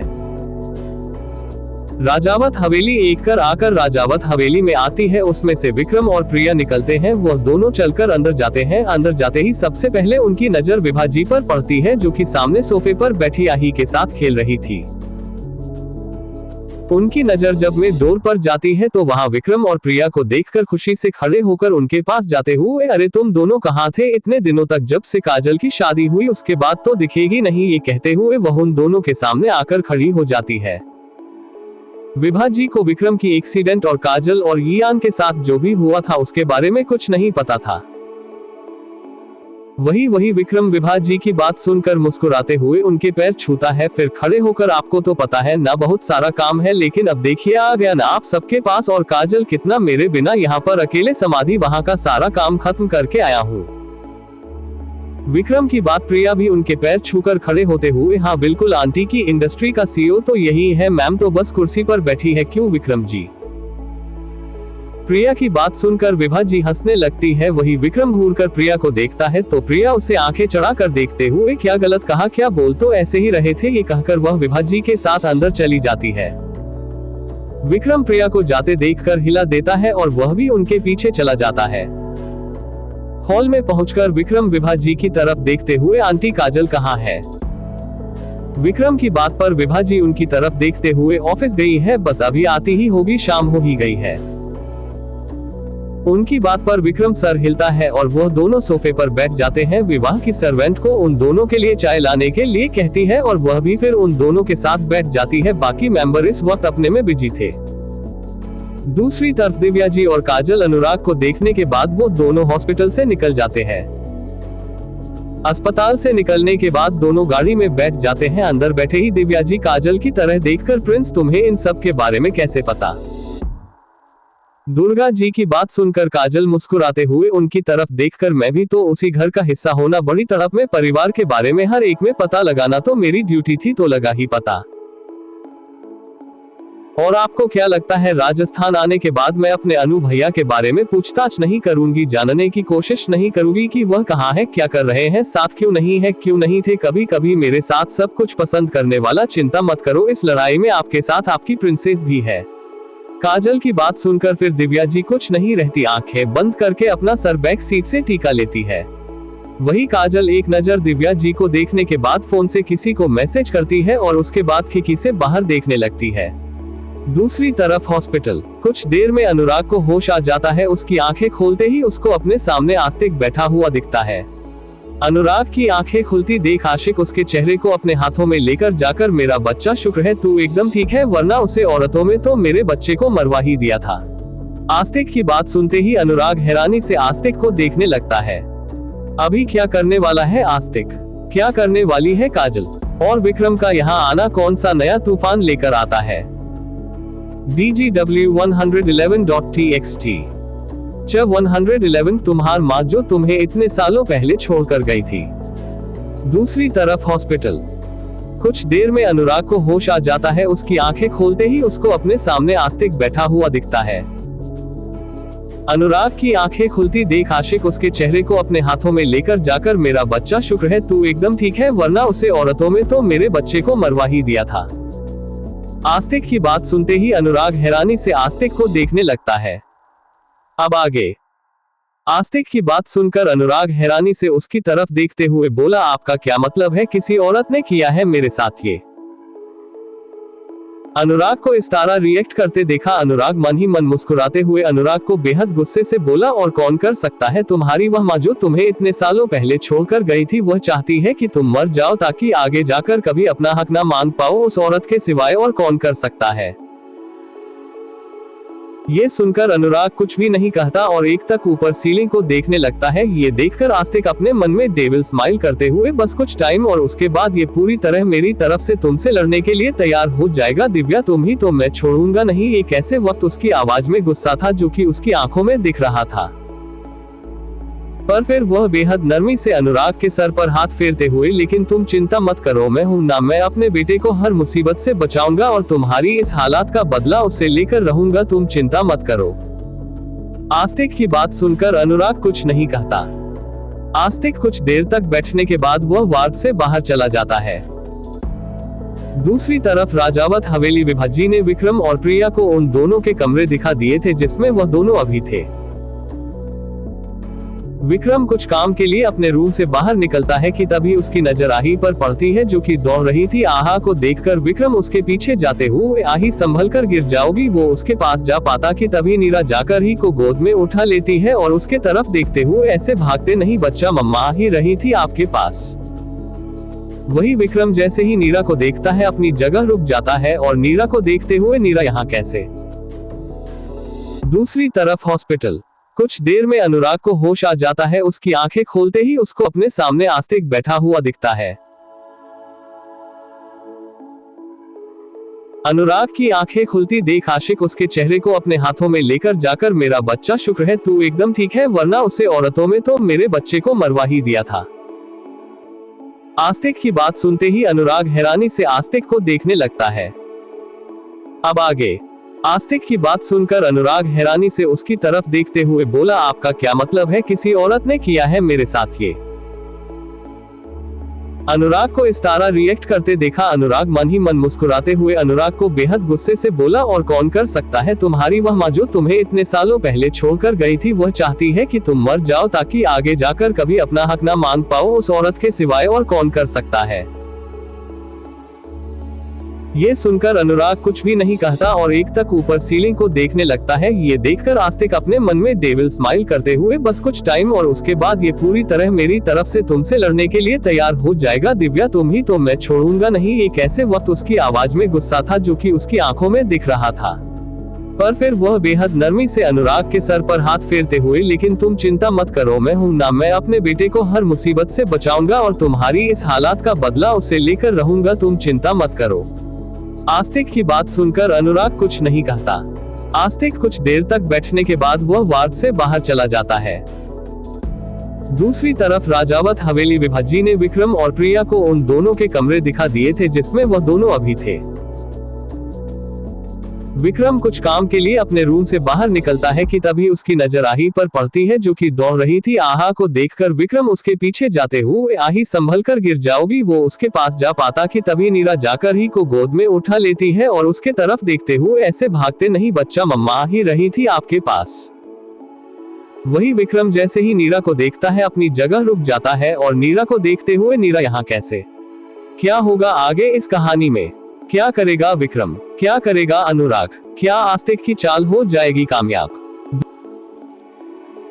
रिक्वेस्ट इयान का प्यार। विक्रम कुछ काम के लिए अपने रूम से बाहर निकलता है कि तभी उसकी नजर आही पर पड़ती है जो कि दौड़ रही थी। आहा को देखकर विक्रम उसके पीछे जाते हुए, आही संभल कर गिर जाओगी, वो उसके पास जा पाता कि तभी नीरा जाकर ही को गोद में उठा लेती है और उसके तरफ देखते हुए ऐसे भागते नहीं बच्चा, मम्मा आ ही रही थी आपके पास।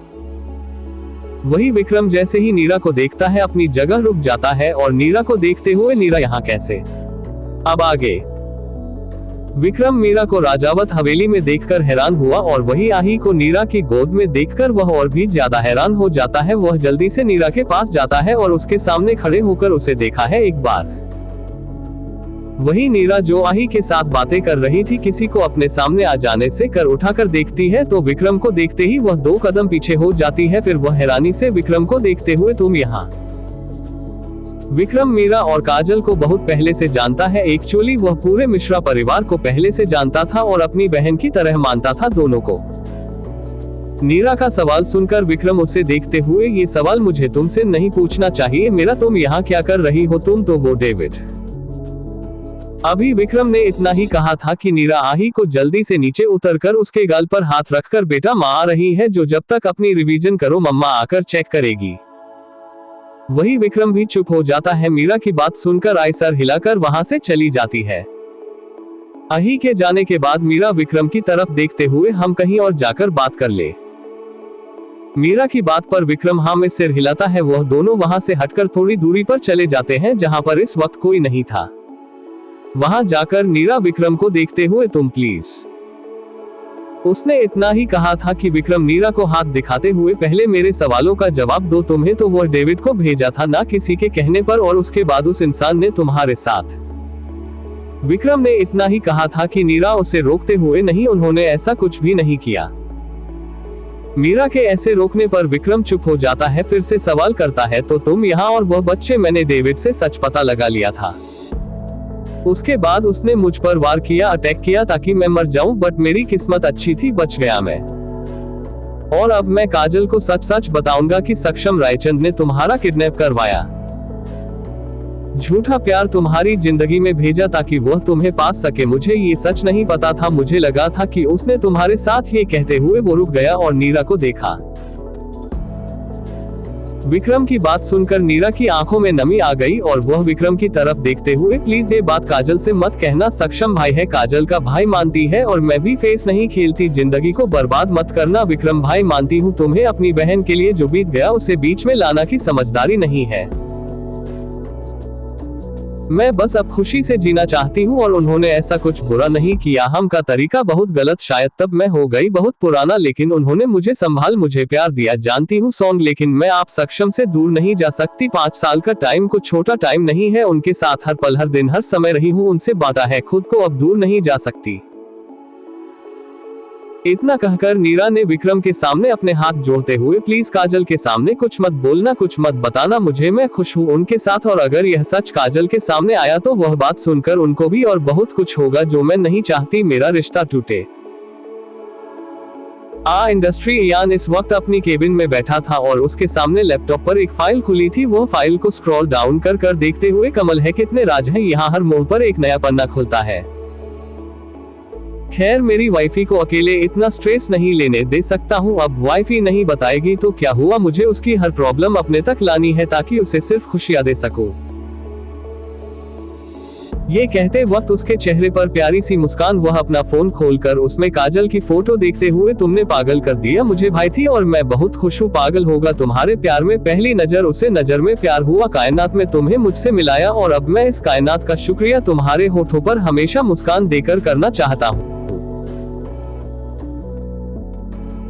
दूसरी तरफ राजावत हवेली काजल की कार राजावत मेंशन के बाहर आकर रुकी। काजल और दिव्या जी दोनों घर से बाहर आते हैं और फिर दोनों मेंशन के अंदर चले जाते हैं। इस वक्त हाल में कोई नहीं था तो वह दोनों अपने अपने कमरे की तरफ चले जाते हैं। शाम का वक्त राजावत हवेली में डिनर की तैयारी हो रही थी। हाल में इस वक्त सभी बैठे थे शिवाय काजल और ईरान के। काजल इस वक्त अपने रूम में थी और वही यह अभी तक ऑफिस से आया नहीं था। पूरी राजावत फैमिली और राठौर फैमिली वहां बैठे थे। मिही और शिवी भी वही थे और उन दोनों पर किसी की गहरी नजर थी। ईयान उसी वक्त घर आता है और बिना किसी पर ध्यान दिए सीढ़ियों से होते हुए अपने रूम की तरफ जाने लगा। वो जैसे ही रूम का दरवाजा खोलकर अंदर जाता है कोई उसे दीवार से लगा देता है। क्या होने वाला है इस कहानी में आगे जानने के लिए बने रहिए। व्यूज हाई नहीं आते तो लिखने का मैन भी नहीं करता, बट फिर भी अनरीडर्स के लिए लिख रही हूँ जो मेरे चैप्टर्स पढ़ते हैं, तो thank you. Take care bye smiling face. DGW113.txt च 113 wifey do you want something wild. शाम का वक्त राजावत हवेली में डिनर की तैयारी हो रही थी। हाल में इस वक्त सभी बैठे थे शिवाय काजल और ईरान के। काजल इस वक्त अपने रूम में थी और वही यह अभी तक ऑफिस से आया नहीं था। पूरी राजावत फैमिली और राठौर फैमिली वहां बैठे थे। मिही और शिवी भी वही थे और उन दोनों पर किसी की गहरी नजर थी। ईयान उसी वक्त घर आता है और बिना किसी पर ध्यान दिए सीढ़ियों से होते हुए अपने रूम की तरफ जाने लगा। वो जैसे ही रूम का दरवाजा खोलकर अंदर जाता है कोई उसे दीवार से लगा देता है। अचानक ये हमला होने पर ईयान नजर उठाकर सामने देखा है तो सामने काजल उसके बिल्कुल पास खड़ी थी। ये देखकर वह मुस्कुराते हुए उसके कमर पर हाथ रखकर खुद करीब करके आज राधे बदले बदले लग रहे हैं। Wifey do you want something wild. Ian के इस तरह बोलने पर काजल बिना कुछ सोचे समझे बिना रुके उसके होठों पर अपने होठ रख देती है। ये होते ही ईयान की पकड़ उसके कमर पर मजबूत हो जाती है और वह उसे और कसकर अपने से चिपका लेता है। ईयान के ऐसा करने पर काजल उसकी गर्दन पर अपनी बाहें कस लेती है और ईयान के होठों को किस करने लगती है। ईयान भी काजल के सिर को पीछे से पकड़कर अपनी तरफ पुश करते हुए पैशनेटली किस करने लगता है। किस करते हुए ईयान काजल को कमर से पकड़कर उठना है। काजल अपने दोनों पर यह के कमर पर लपेट देता है। वह दोनों इस वक्त एक दूसरे के इतने पास थे कि हवा भी बीच से गुजरने ना पाए। ईयान काजल को किस करते हुए ही लेकर बेड की तरह बढ़ जाता है और उसे लेकर बेड पर ले जाता है। इस बीच उन दोनों की ब्रेक नहीं हुई थी। वह दोनों लगातार एक दूसरे को डीपली पैशनेटली किस किया जा रहे थे। करीब आधे घंटे बाद ईयान काजल के होठों को छोड़ता है और उसके गले को अपने जीभ से लीक करते हुए काजल की तरफ देखता है जो कि लंबी लंबी सांस से ले रही थी। इस वक्त उसकी आंखें बंद थी और वही सांस लेने की वजह से उसका सीधा ऊपर नीचे हो रहा था। ईयान काजल को देखते हुए अपने एक हाथ से उसे जोर से प्रेस करता है। इससे काजल जात से अपनी आंखें खोलकर ईयान को देखती है जो कि उसे ही देख रहा था। काजल की आंखें खोलने पर यह काजल के ऊपर है। उसके सर से अपना सर जोड़ते हुए कुछ हुआ है क्या आज? You can tell me wifey सब सुनने के लिए तैयार हूँ मैं बिना किसी क्वेश्चन मार्क के। ये कहते वक्त उसके हाथ लगाता है उसकी सीने पर ही चल रहे थे जिससे काजल का सांस ऊपर नीचे हो रही थी। वह अपने दोनों हाथ ये के चेहरे को पकड़कर उसके आंखों में देखकर बोली, अनु भैया आज उनका एक्सीडेंट हुआ था तथा वास्तव क्रिटिकल तुम्हें पता है या जब ये लोग साथ नहीं थे अनु भैया छुपकर आते थे मुझसे मिलने he used to call me princess. फिर मैं यहाँ से चली गई सब बंद हो गया। फिर अचानक एक दिन में अनुभव से मिली उनकी आंखों में आज भी वही एहसास है। बदला है तो सिर्फ उनका बिहेवियर, आंखें और जुबान अलग अलग कहती है। काजल की बात सुनकर ईयान अभी कुछ कहता इससे पहले ही काजल उसे पलटकर उसकी कमर पर बैठते हुए उसके शर्ट के बटन खोलने लगती है। ये देखकर ईयान मुस्कुराते हुए उसकी तरफ देखता है फिर उसको हाथों को पकड़कर खींचता है जिससे काजल उसके सीने से जा लगती है। ईयान के इस तरह करने से काजल उसके सीने पर अपनी उंगलियां चलाते हुए उसके गले पर किस करने लगती है। ये होते ही ईयान काजल के बालों को सहला रहा था। उसकी सांसें भी इस वक्त गहरी थी। काजल ईयान को गर्दन से लेकर सीने पर बेतहाशा चूम जा रही थी और बीच बीच में बाइट भी कर रही थी। जब यहाँ से और बर्दाश्त नहीं होता तो वह काजल को पलटकर उसके ऊपर आते हुए उसके कपड़ों को निकलना शुरू करता है। काजल वैसे ही लेटी उसे अपने नशीली आंखों से देख रही थी। ईयान उसकी आंखों में देखते हुए can't control wifey I gonna wild tonight. ये कहते हैं ईयान उसके ऊपर जाकर झटके से काजल के अंदर इंटर करता है। ये होते ही काजल की चीख निकल जाती है। वह अपने हाथों की मुठ्ठियां कसते हुए इयान की तरफ घूरकर, यह क्या था इयान, बिना किसी foreplay, it's so painful. Ian उसके होठों पर किस करते हुए अपने आप को थरस्ट करते हुए, इसमें अलग ही मजा है wifey, so just feel it, you'll enjoy. इसके आगे काजल भी कुछ नहीं करती और उसके साथ उन दोनों की सिसकियां उस रूम में गूंजने लगती है। दूसरी तरफ नीचे डाइनिंग एरिया में सभी बैठे थे, डिनर लगा हुआ था, वह सब यह और काजल का इंतजार कर रहे थे। वही उधर मिही और शिवी भी थी, जो काजल को ना आया हुआ देखकर एक दूसरे में इशारे करती है और फिर सब की तरफ देखकर, आप सब खाए, हम दोनों डिनर के बाद हम दोनों का डिनर रूम में जाएंगे। डॉन तीवरी थके हुए थे, जीजू तो शायद वह नहीं आए, आप चिंता मत करिए। उन दोनों की बात सुनकर सभी अपना डिनर स्टार्ट करते हैं। वही अंश जी अपना डिनर करते हुए अवनी जी की तरफ धीरे से, तुम्हारा बेटा मेरी प्रिंसेस को खाना भी नहीं खाने दे रहा। इस पर अवनी जी अंश जी की तरफ घूरकर, मैंने बादाम खाकर पैदा नहीं किया है और तुम पर ही गया है, तो ज्यादा ना उसके शिकायत मत करो, मैं दे आऊंगी खाना उन दोनों को, अभी यंग है दोनों।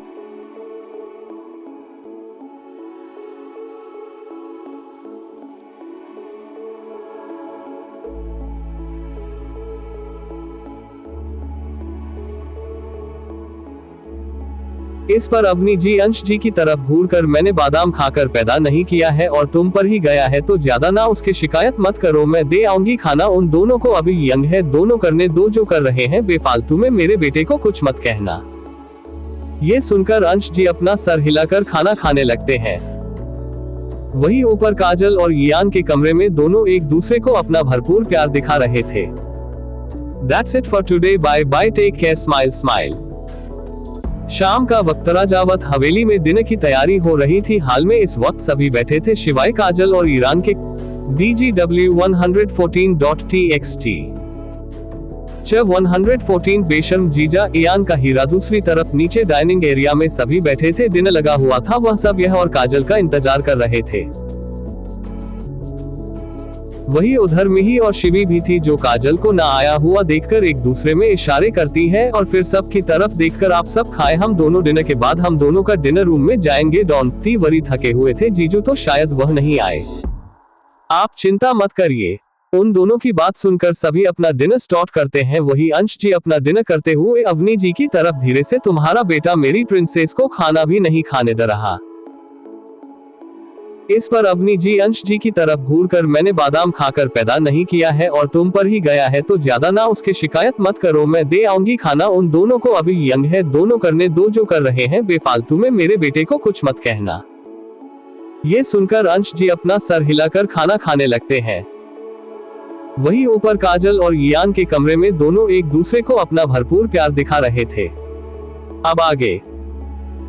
अगली सुबह अस्पताल में इस वक्त अनुराग अपने वार्ड में था और उसके सामने उसका असिस्टेंट खड़ा था। इस वक्त आस्तिक अस्पताल में नहीं था और न ही उसका असिस्टेंट।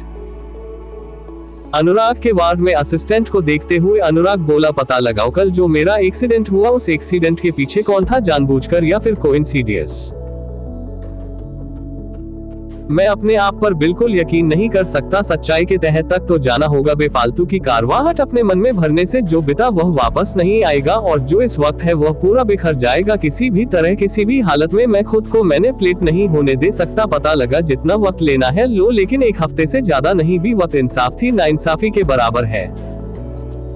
अनुराग की बात सुनकर उसका असिस्टेंट हाँ मैं सर हिलाकर वहां से चला जाता है। असिस्टेंट के जाने के बाद अनुराग सीलिंग की तरफ देखते हुए, ठीक तो करना होगा बहुत कुछ, अपने प्रिंस से भी मिलना है मुझे और उसकी नजरों में गिरना बिल्कुल भी नहीं है, एक वही तो है बस, अब आगे कुछ भी गलत ना हो। राजावत पैलेस शिवी इस वक्त अपने कमरे से फ्रेश होकर निकल रही थी कि तभी वह किसी से टकरा जाती है। वह गिरती उससे पहले ही कोई उसकी कमर पकड़कर उसे गिरने से बचा लेता है।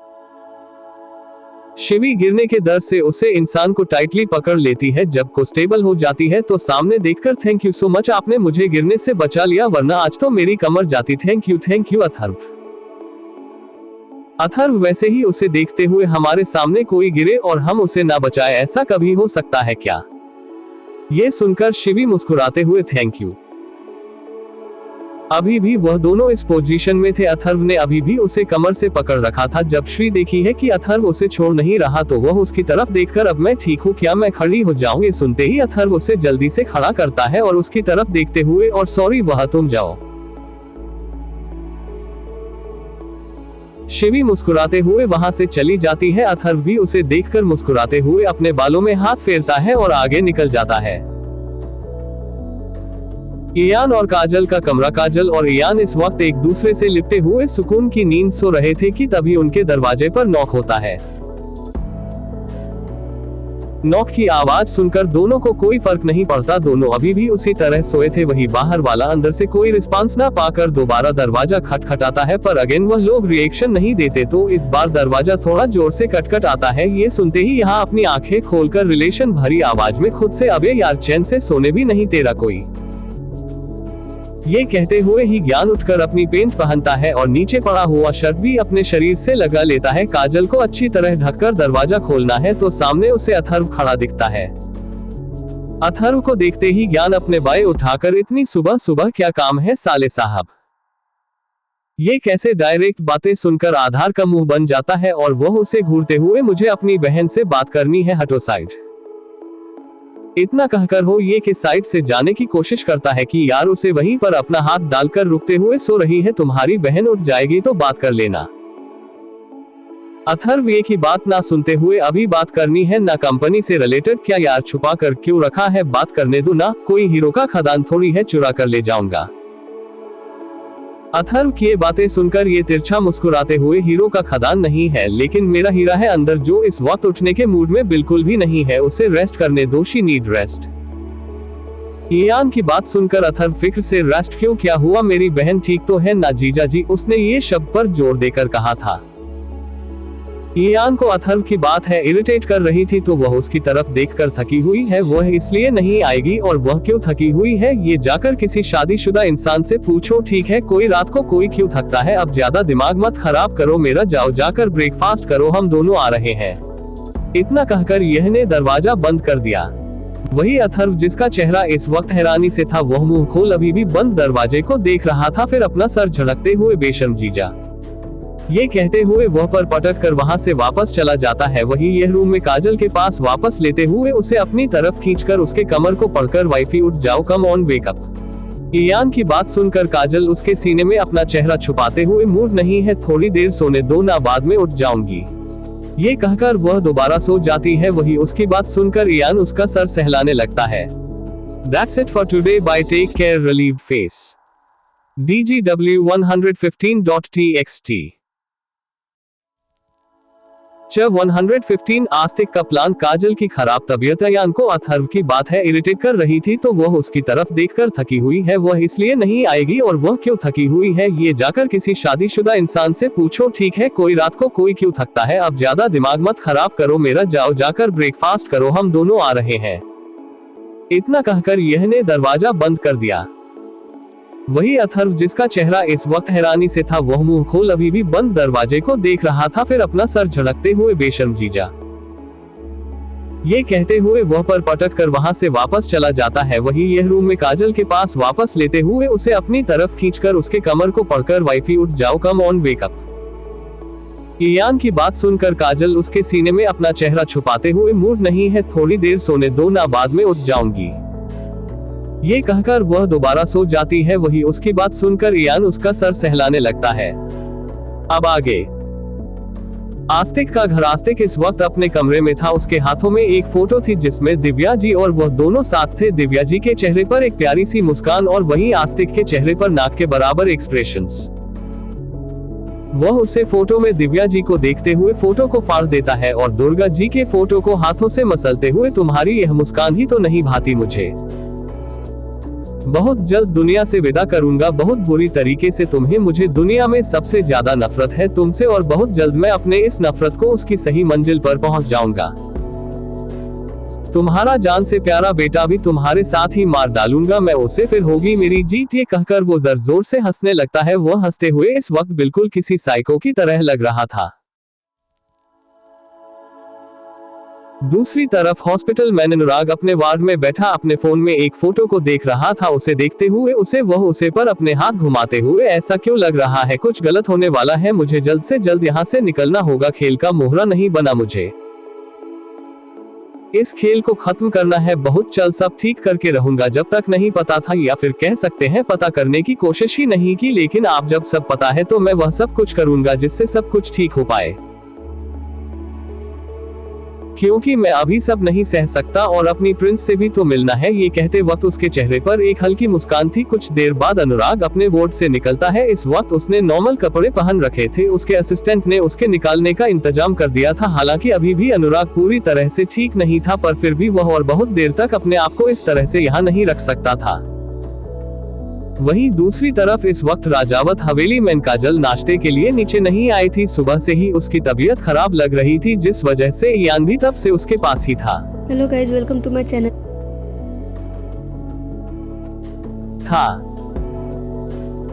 अभी काजल बेड पर बैठे अपने फोन में कुछ कर रही थी, वही ईयान भी सोफे पर बैठा अपने लैपटॉप में काम कर रहा था कि तभी काजल झटके से खड़ी होती है और भागते हुए वॉशरूम में जाती है। ये देखकर ईयान भी उसके पीछे जाता है। काजल अंदर उल्टी कर रही थी। ये देखकर ईयान परेशान होते हुए उसके पीठ को रब करता है। काजल थोड़ी देर में खड़ी होती है। वह अपना सर ईयान के सीने से लगाकर I am feeling very low. Ian पता नहीं क्या हो गया। ईयान उसे गोद में उठाकर रूम में लाकर बेड पर लेट देता है और उसके सर को चलते हुए, मैं डॉक्टर को बुलाता हूँ, I can T U like this okay.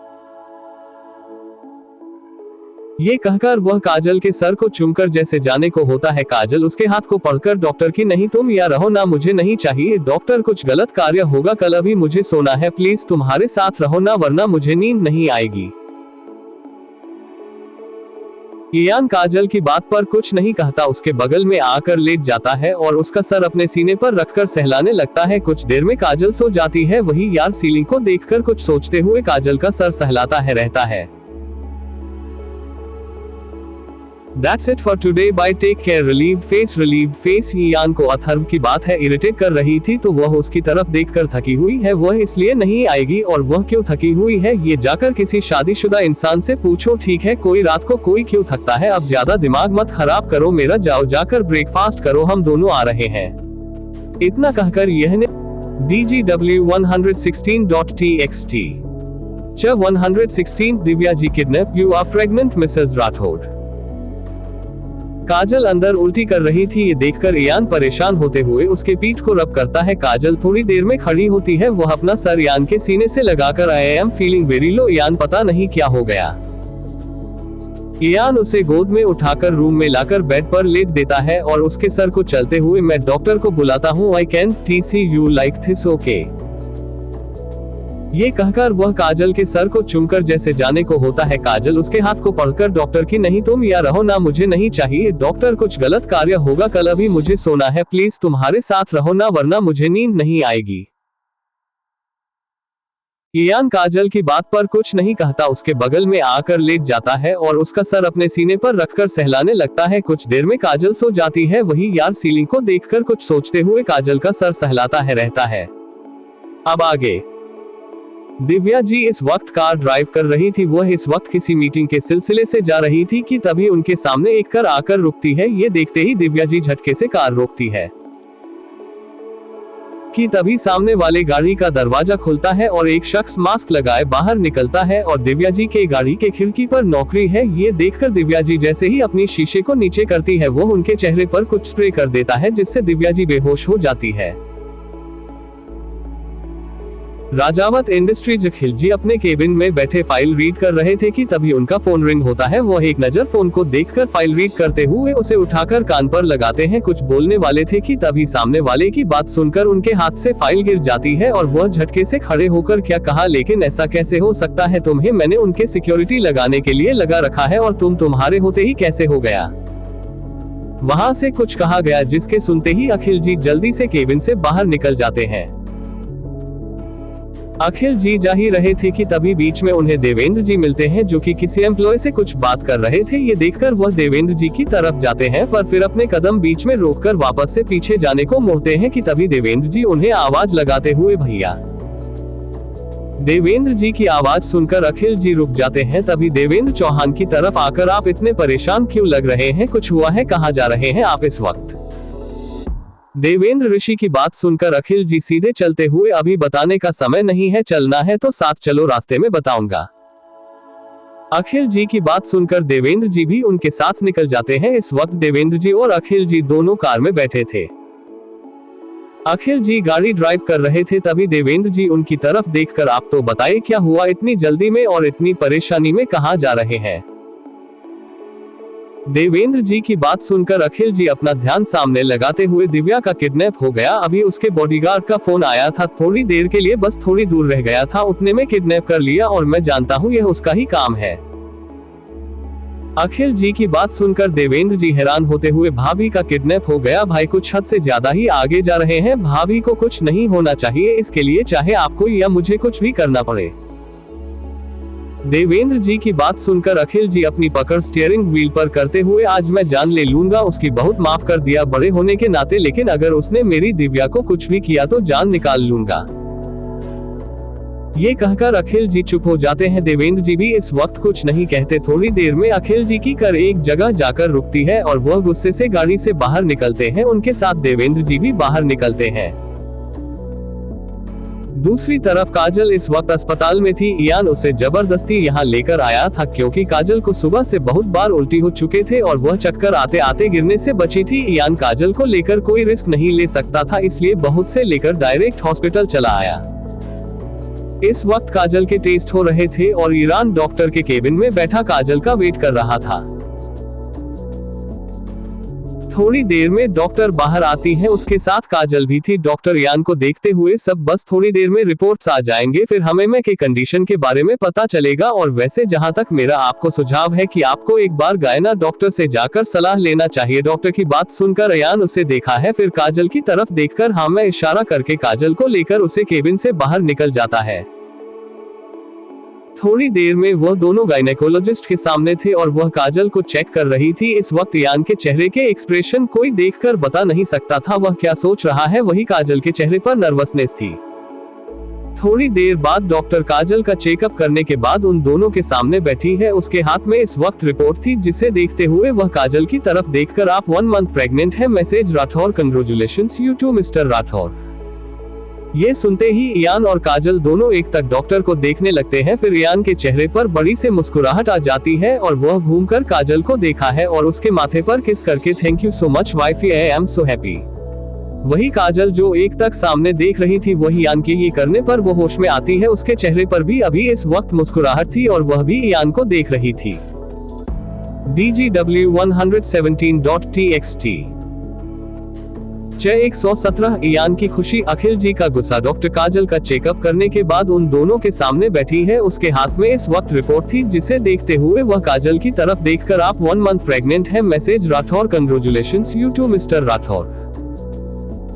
ये सुनते ही इयान और काजल दोनों एक तक डॉक्टर को देखने लगते हैं। फिर इयान के चेहरे पर बड़ी से मुस्कुराहट आ जाती है और वह घूमकर काजल को देखा है और उसके माथे पर किस करके, thank you so much wifey, I am so happy.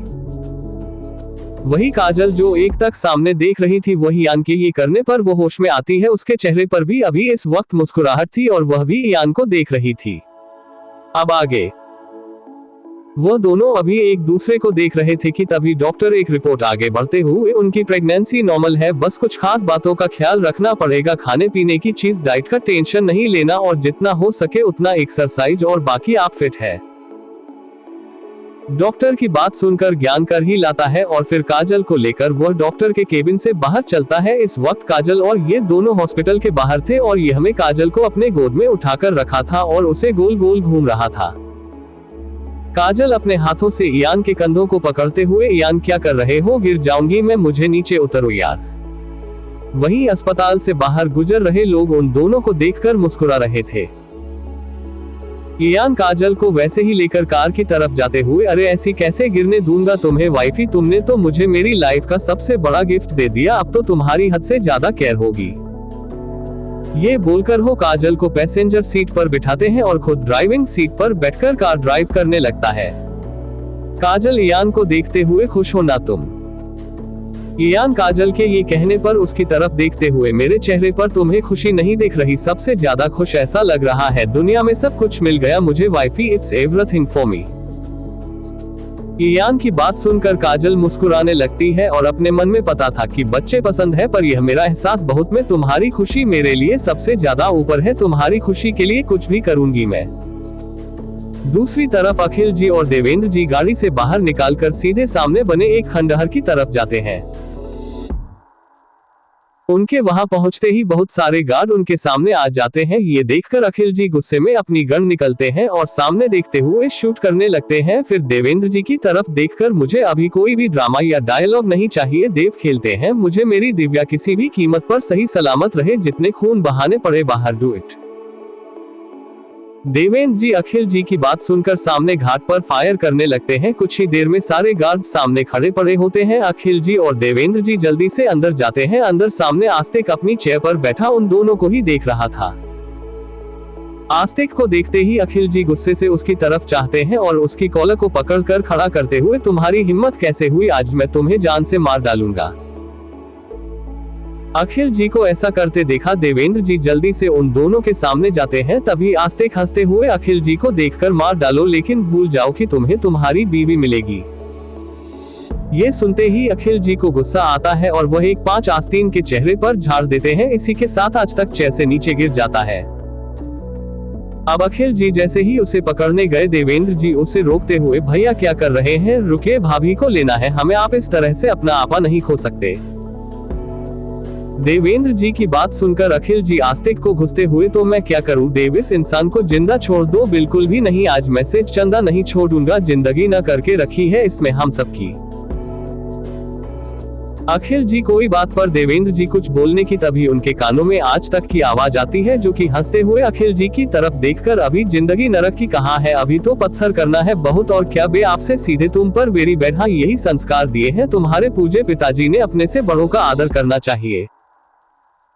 उसने ये जैसे ही कहा, इस बार अखिल जी हंसते हुए, बड़ों का आदर करने के लिए कहा है, तुम जैसे कमीनों का नहीं, और खबरदार जो मेरे परिवार पर गए।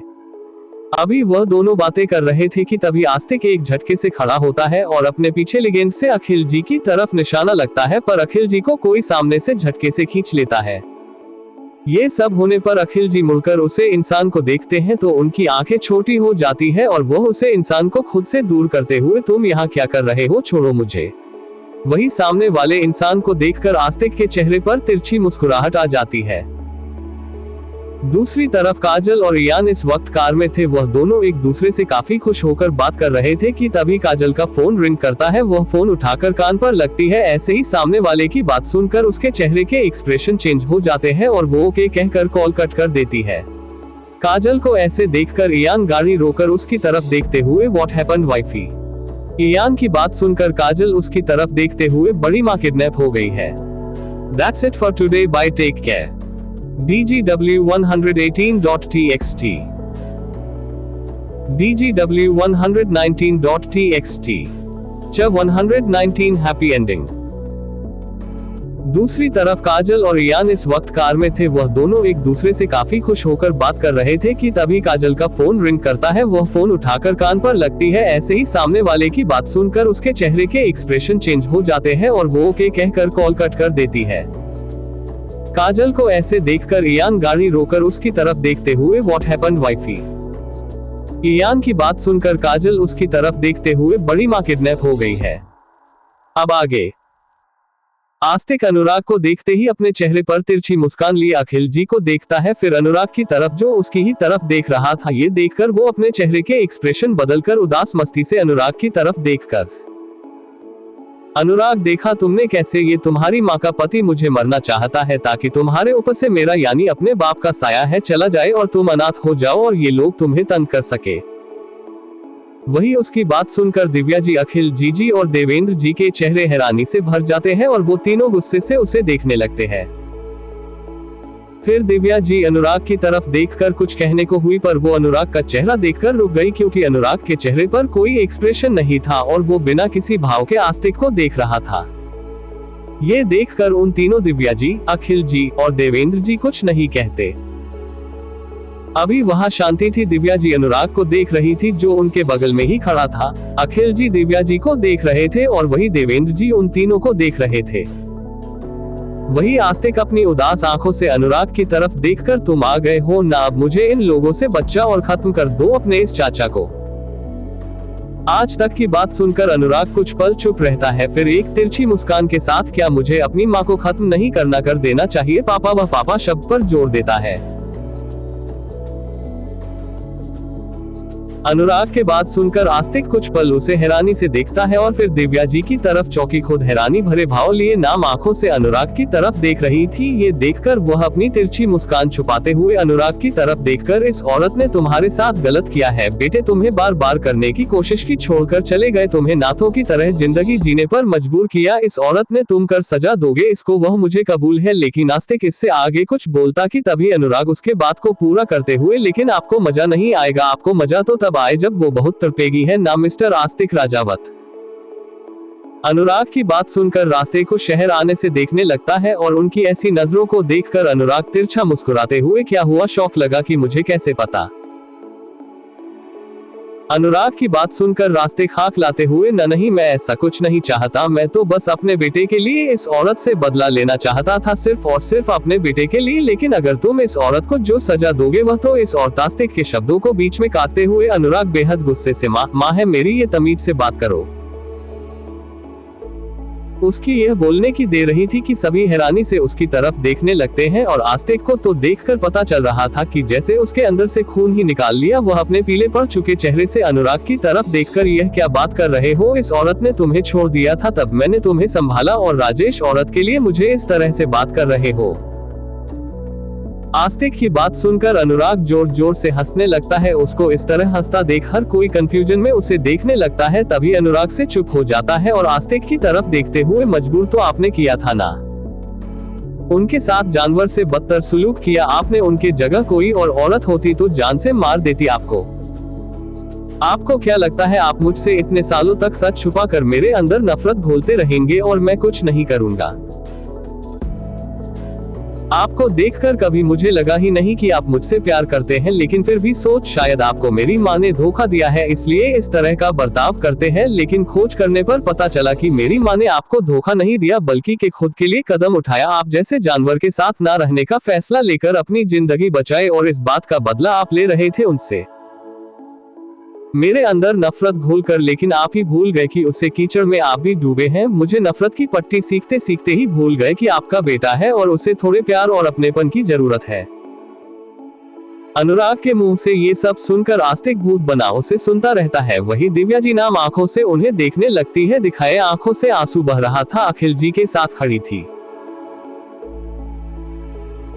उन्हें गुस्सा भी आता रहा था जो कि आस्तिक उनके साथ करता था। उन्हें मारना पीटना, जबरदस्ती करना, उन्हें टॉर्चर करना, सब कुछ। और फिर जब अनुराग का जन्म हुआ तब तो और ज्यादा। उसके बाद ही दिव्या जी ने फैसला लिया था कि वह अपने लिए कदम उठाएगी और अखिल जी ने उन्हें अपना लिया था। पर इस बीच आस्तिक ने उन्हें अनुराग को ले जाने नहीं दिया था। लीगल कस्टडी अपने हाथों में ले ली थी, जिसकी वजह से बेचारी दिव्या जी को अपने 6 साल के बेटे को छोड़कर जाना पड़ा।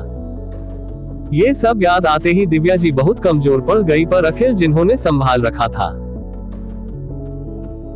अभी सब लोग खामोशी से अनुराग की तरफ देख रहे थे कि तभी आस्तिक गुस्से में दिव्या जी की तरफ देखकर, सिखा दिया ना तूने इसे, अब तो कुछ भी हो जाए मुझे जिंदा नहीं छोड़ूंगा, मैं हार नहीं सकता कभी नहीं। ये कहकर उसने सामने पड़ी हुई गन उठाई जो कि उसी के हाथ से गिर गई थी और उसका निशान सीधा दिव्या जी की तरफ लगाकर शूट कर दिया।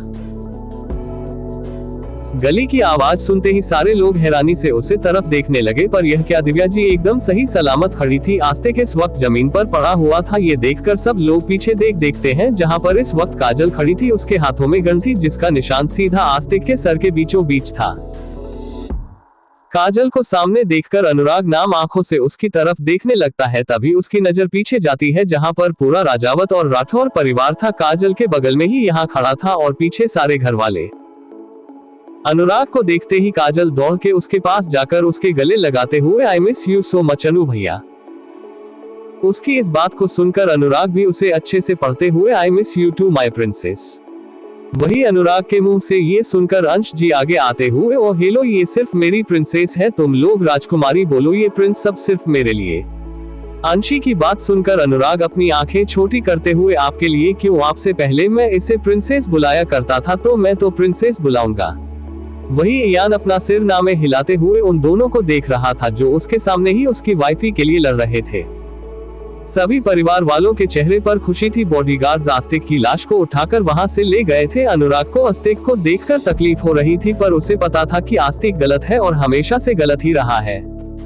अनुराग जाकर दिव्या जी को अपने सीने से लगाते हुए, आई एम सॉरी माँ, मैंने कभी समझ नहीं पाया और इस दुनिया में होते हुए भी आपका साथ नहीं दे पाया, आई एम सो सॉरी। वही यह सब देखकर सभी के चेहरे पर मुस्कान थी। सभी अपने चेहरे पर मुस्कान लिए हुए एक दूसरे को देख रहे थे। तो दोस्तों, इस कहानी का सफर यहीं तक था। आई होप आपको मेरी यह कहानी अच्छी लगी होगी। Bye bye, take care.